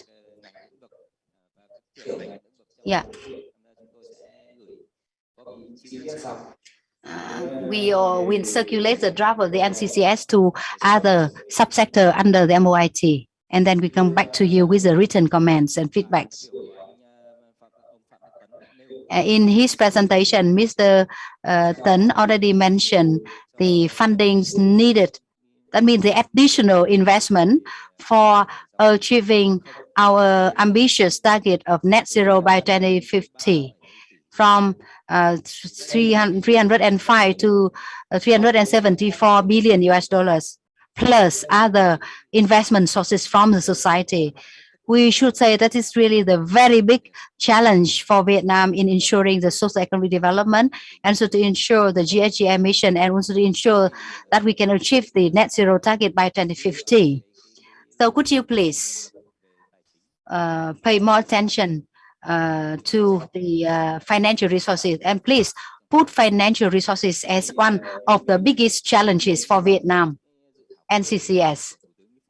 One sentence in the Prime Minister decision say that the provinces, enterprises, and people really need to try harder. So when you talk about ministries and government agencies' responsibilities in implementing the mitigation measures, so the ministries have to develop a planning document, and ministry and government agencies and provinces need to prepare the policies and the related regulations. And number 3, it is the training. Because no matter what you mention in the NCCS, the one who ultimately have to do something is businesses and people, right? And then the incentive policies, I mean the support mechanism for them. After we identify those targets that we pursue, we can ask the development partners and the more advanced country to share experience with us. There need to be the very clear cut of 2 things. First, we need to support the enterprises and the people so that they understand what is the climate change impact, and they should be aware of their capacity, existing capacity, and that they need to do some prioritized measures for the GHG emission reduction. Number 2 is to develop the institutional framework. The developed countries are very much more advanced than Vietnam in doing the GHG emission by developing carbon market and a blueprint report, and also the carbon labeling. And I very much hope that we can receive the support from different stakeholders for developing the carbon-related policies. For example, when we want to export to the EU markets, we really need to report and prove the carbon footprints of the products from Vietnam, right? And the businesses and people need to understand that if they want to export to the EU market, what they should do in the relation to GHG emission. Second, in terms of the investment needed for energy transition and also for the GHG emission reduction activities. The government of Vietnam have been assigned the MOFA, Ministry of Foreign Affairs, to be the lead agencies in mobilizing the funding for the development funding for GHG emission reductions. And we welcome the stronger commitment from the development partners and international community so that we can come up with a better solution to achieve our commitments. And now we would like to hear from you. And then we would like to hear from online participants. One online participant after you. And because the time is not much left, so we will listen to 2 more interventions. And for further comments and feedbacks, you are encouraged to send to us through emails. Thank you. My name is Evan White, and I am the Climate Change Program Manager on behalf of the Italian Agency for Development Cooperation. And I'm here this morning also with our country director, Ms. Tiziana Fusco. First of all, of course, the agency has been a long partner to Vietnam in the development process, and we are a proud member, of course, of Team Europe. And as you know, of course, Italy has also been co-chairing the COP26 together with our colleagues from the UK. And we also been holding the presidency of the G20, which has been anticipating, of course, COP26. We would like this morning also to commend and express our admiration for the results achieved by MONRE and the Department of Climate Change in preparing and coming up with such a result of the National Strategy on Climate Change in such a short time as well. So demonstrating a real commitment to the global challenge of climate change, which is also hitting heavily Vietnam. Italy, of course, is following an avenue of decoupling from coal energy production, as demonstrated, of course, from the commitments during the COP26, and can bring, of course, to Vietnam an experience in renewable energies, including, of course, solar, wind, geothermal, and hydrogen, as also our colleagues from the Embassy of Italy has been anticipated before. As AIX-ANOI, we are aligned, of course, with the energy transition, and we are glad to support the government of Vietnam and MONRE, of course, in this process. As highlighted by our ambassador, of course, and as anticipated by himself, we are, of course, in favor of the option 1, which has been proposed amongst the 3 different options from the National Climate Change Strategy. As we recognize, of course, the relevance of such energy transition, but we also would like to encourage that mitigation process should not only concentrate, of course, on energy transition, but also prioritize other mitigation measures, amongst which, and of course, the conservation and protection of water basins, forests, and in particular the vulnerable land and their ecosystems, which are very much important, of course, to mitigate eventual climate change impacts. We appreciate the adaptation measures. And of course, we would like to encourage the mainstream of the green infrastructure and the development of nature-based solutions in this prospect. And of course, something which is very much important and indicated and highlighted by some of our colleagues, also pollution control. That is something which also we would like to strongly encourage as a mechanism to prevent further impacts of climate change. As part of the Italian agency cooperation, we also have a priority on gender equality. That is also a strong mainstream that we would like to encourage to be a pillar, of course, of the National Climate Change Strategy for the future, of course, of the development and inclusion of this vulnerable group. As we know, women are a high vulnerable group to the climate change impacts, especially in specific rural areas. So to conclude, of course, we wish also a prompt declination of the National Climate Change Strategy in the wider plethora of plans, master plans, and policy framework, which of course is prioritizing and is mainstreaming climate change. And this might take some time. So we hope that there is a prompt and rapid declination in this respect.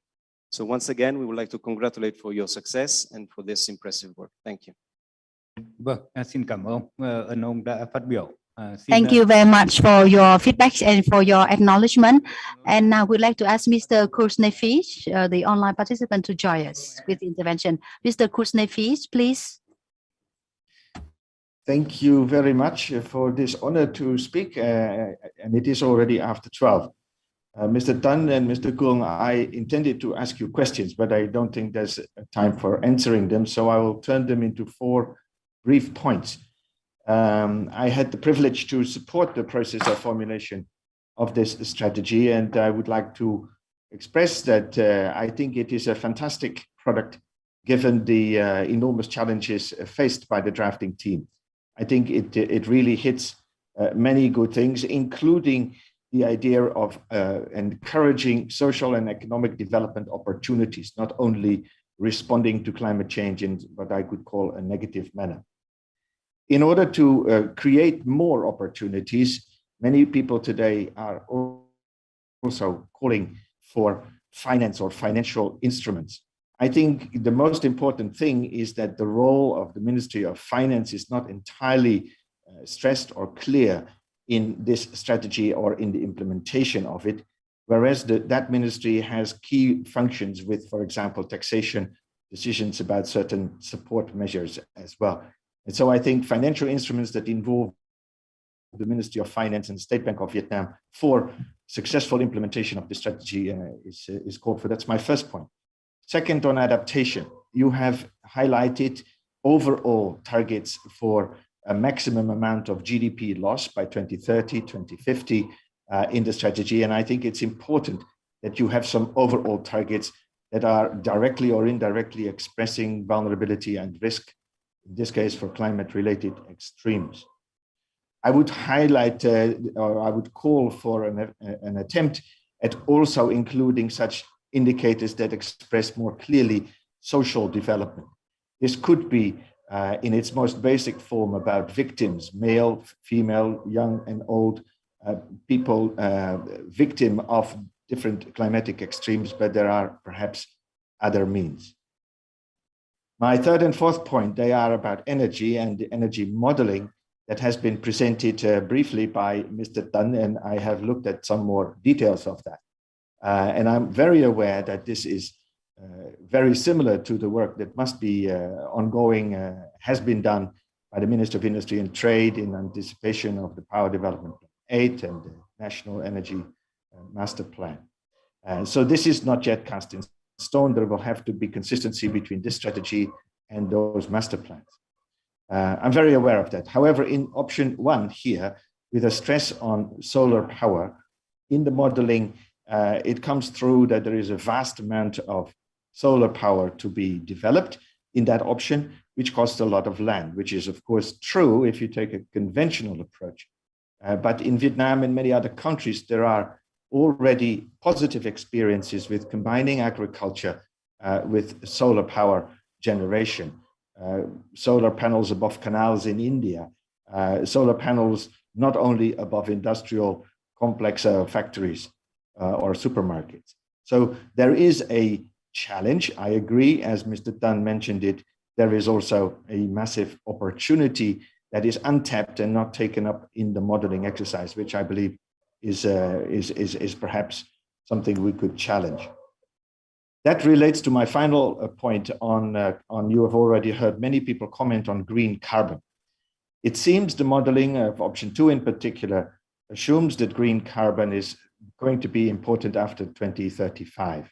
No, it is already becoming important in a number of countries which have commercially commissioned green hydrogen production. Vietnamese private enterprises have already started to express interest, including memorandums of understanding with international companies. So this is not a technology that we need to wait with until 2035. We can boost it from today onwards. And so, you know, I think the revision of option 2 and 1 and 3 as well in this regard might be opportune to consider. Finally, I want to repeat congratulations with this. I think it's a fantastic effort. And that is, of course, on the back of the very encouraging commitments made by the leadership of Vietnam at COP26. Vâng, xin cảm ơn anh Cố, cũng là cái người. Thank you very much, Mr. Kusnefis. Mr. Kusnefis have a long time working in Vietnam as the partners and friends of Vietnam, especially when it comes to climate change. And it's not clear whether a representative from the MOH can share with us the written feedback at a later stage, because it's already 10 past noon. So we still have opportunity to discuss in other events and through emails. So far, we have collected 20 feedbacks and comments, and you must have had many things to share with us.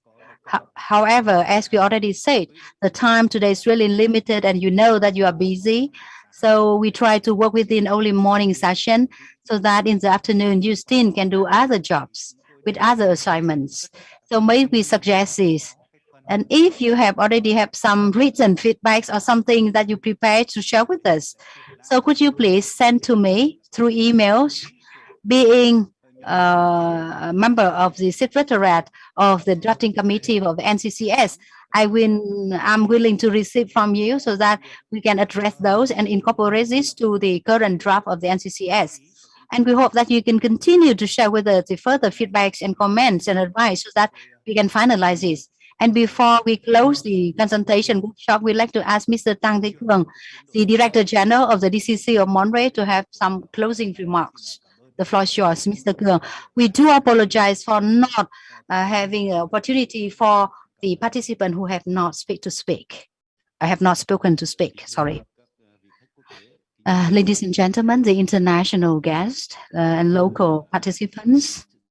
First of all, I would like to be on behalf of DCC and Monterey to sincerely thank all of you for the very valuable feedbacks and comments and advice. You are representing international communities and local communities. And we have been working for one morning session in a very active and productive way. We have received 19 feedbacks from Japan, UNDP, from Germany, Italy, from the EU, from Australia Embassy, from the US Embassy, from the AFD, from the UK Embassy, from WHO, from UN Women, the NDCP, and also from the World Bank, from the Netherlands Embassy, and and also from independent climate change experts, from Mr. Kuznefis, sorry. Our secretariat already jotted down your feedbacks and your advice very carefully. And for the development of the NCCS, we have the support. We have received the support from the MOEJ experts and also from local experts. They are the one who work on the CCA and also on the mitigation components. You look at the different sectors from energy, agriculture, forestry, LULUCF and IP processes.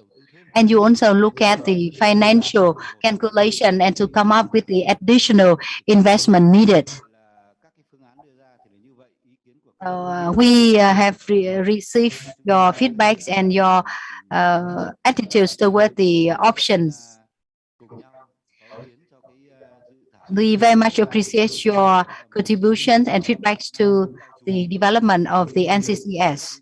The NCCS is a kind of the overarching policy documents, and based on our commitments to COP26, and also we are compliant to the Paris Agreement. Yeah.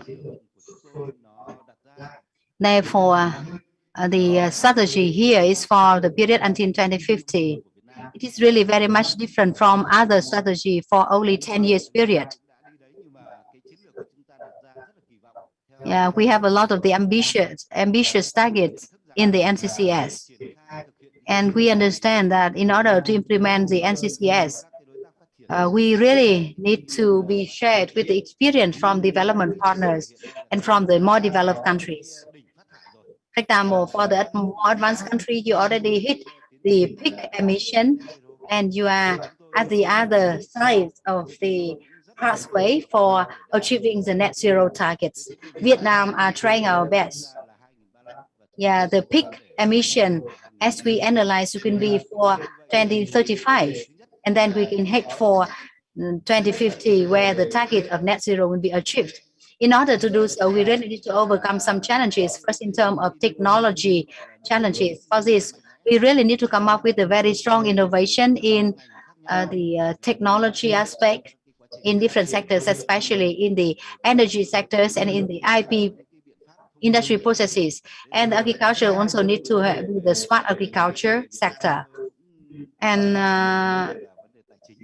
we also need to be aware of the importance of the financial resources, or in other words, the green finance and the green bonds. And Mr. Kuznefis also mentioned the important role of the MOF. the one who advised the government in terms of the financial resources, and then the role of the MPI. As the Prime Minister already said, we join the global approach, and in Vietnam we have the universal approach. It means that the government, the businesses, and the populace really need to join hands, and together we can have the change in the mindset and the change in the action.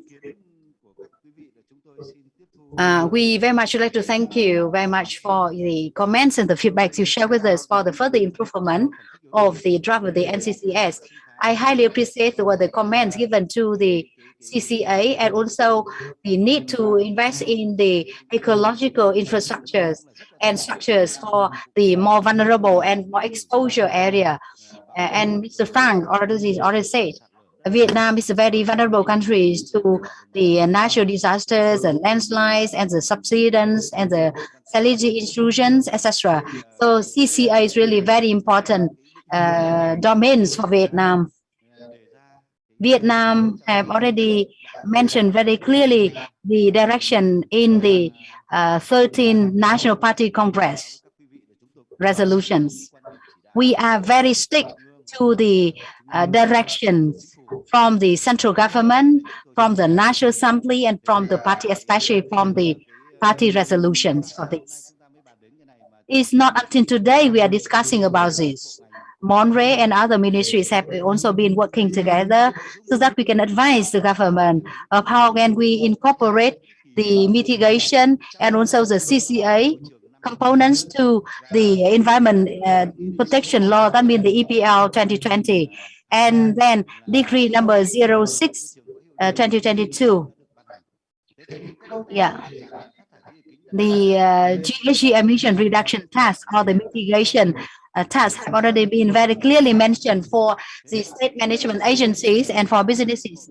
And then decision number 01 in January 2022, the Prime Minister with the list of the sectors and the domains saying that the GHG emitters should do the GHG emission, the GHG inventory. We will make the adjustment to the threshold and also to the ambition so that the businesses and the people will try harder for the CCA and for the mitigation actions. The Prime Minister already signed decision number 148 early 2022 on the 28th of January 2022.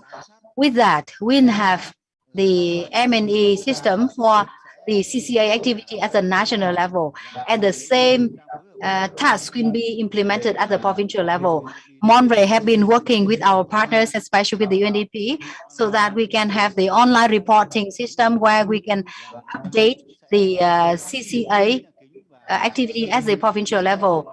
And then the MRV and so the GHG inventory report will be online. We have collected 19 rounds of feedback and comments, so these are very meaningful for the further improvement and the finalization of the NCCS of Vietnam. This is the great deliverable with the joint efforts of Vietnam and of the international community, joining the global efforts in responding to climate change, and also for fulfilling our commitment to Paris Agreement and COP26. You remember our pledge and our commitments to Paris, COP21 in Paris, right?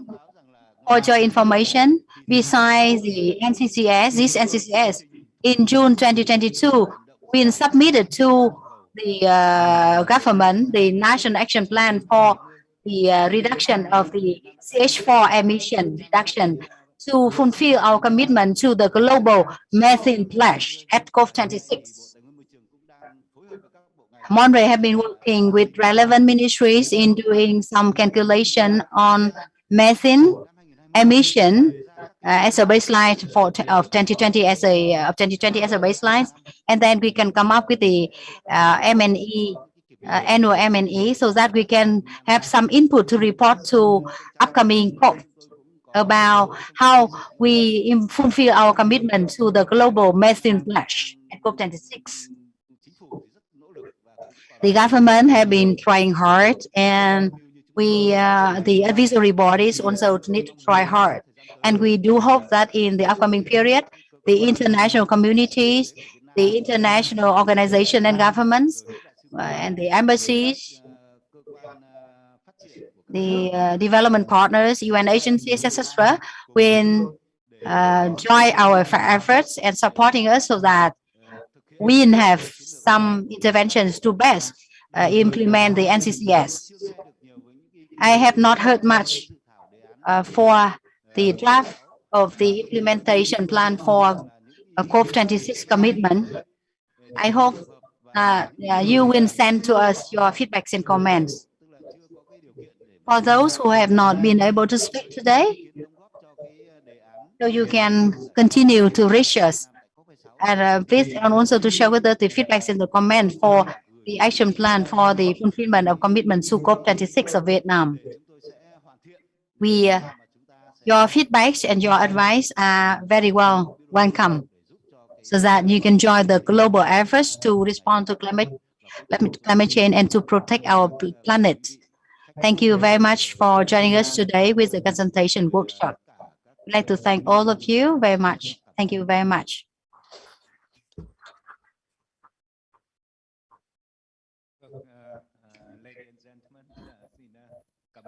Thank you very much, the DG of the DCC of Monterey. Thank you very much for your efforts. And now you are kindly invited to have lunch with us. Lunch can be provided on the ground floor. Yeah, please join us with the lunch on the ground floor. Bon appétit.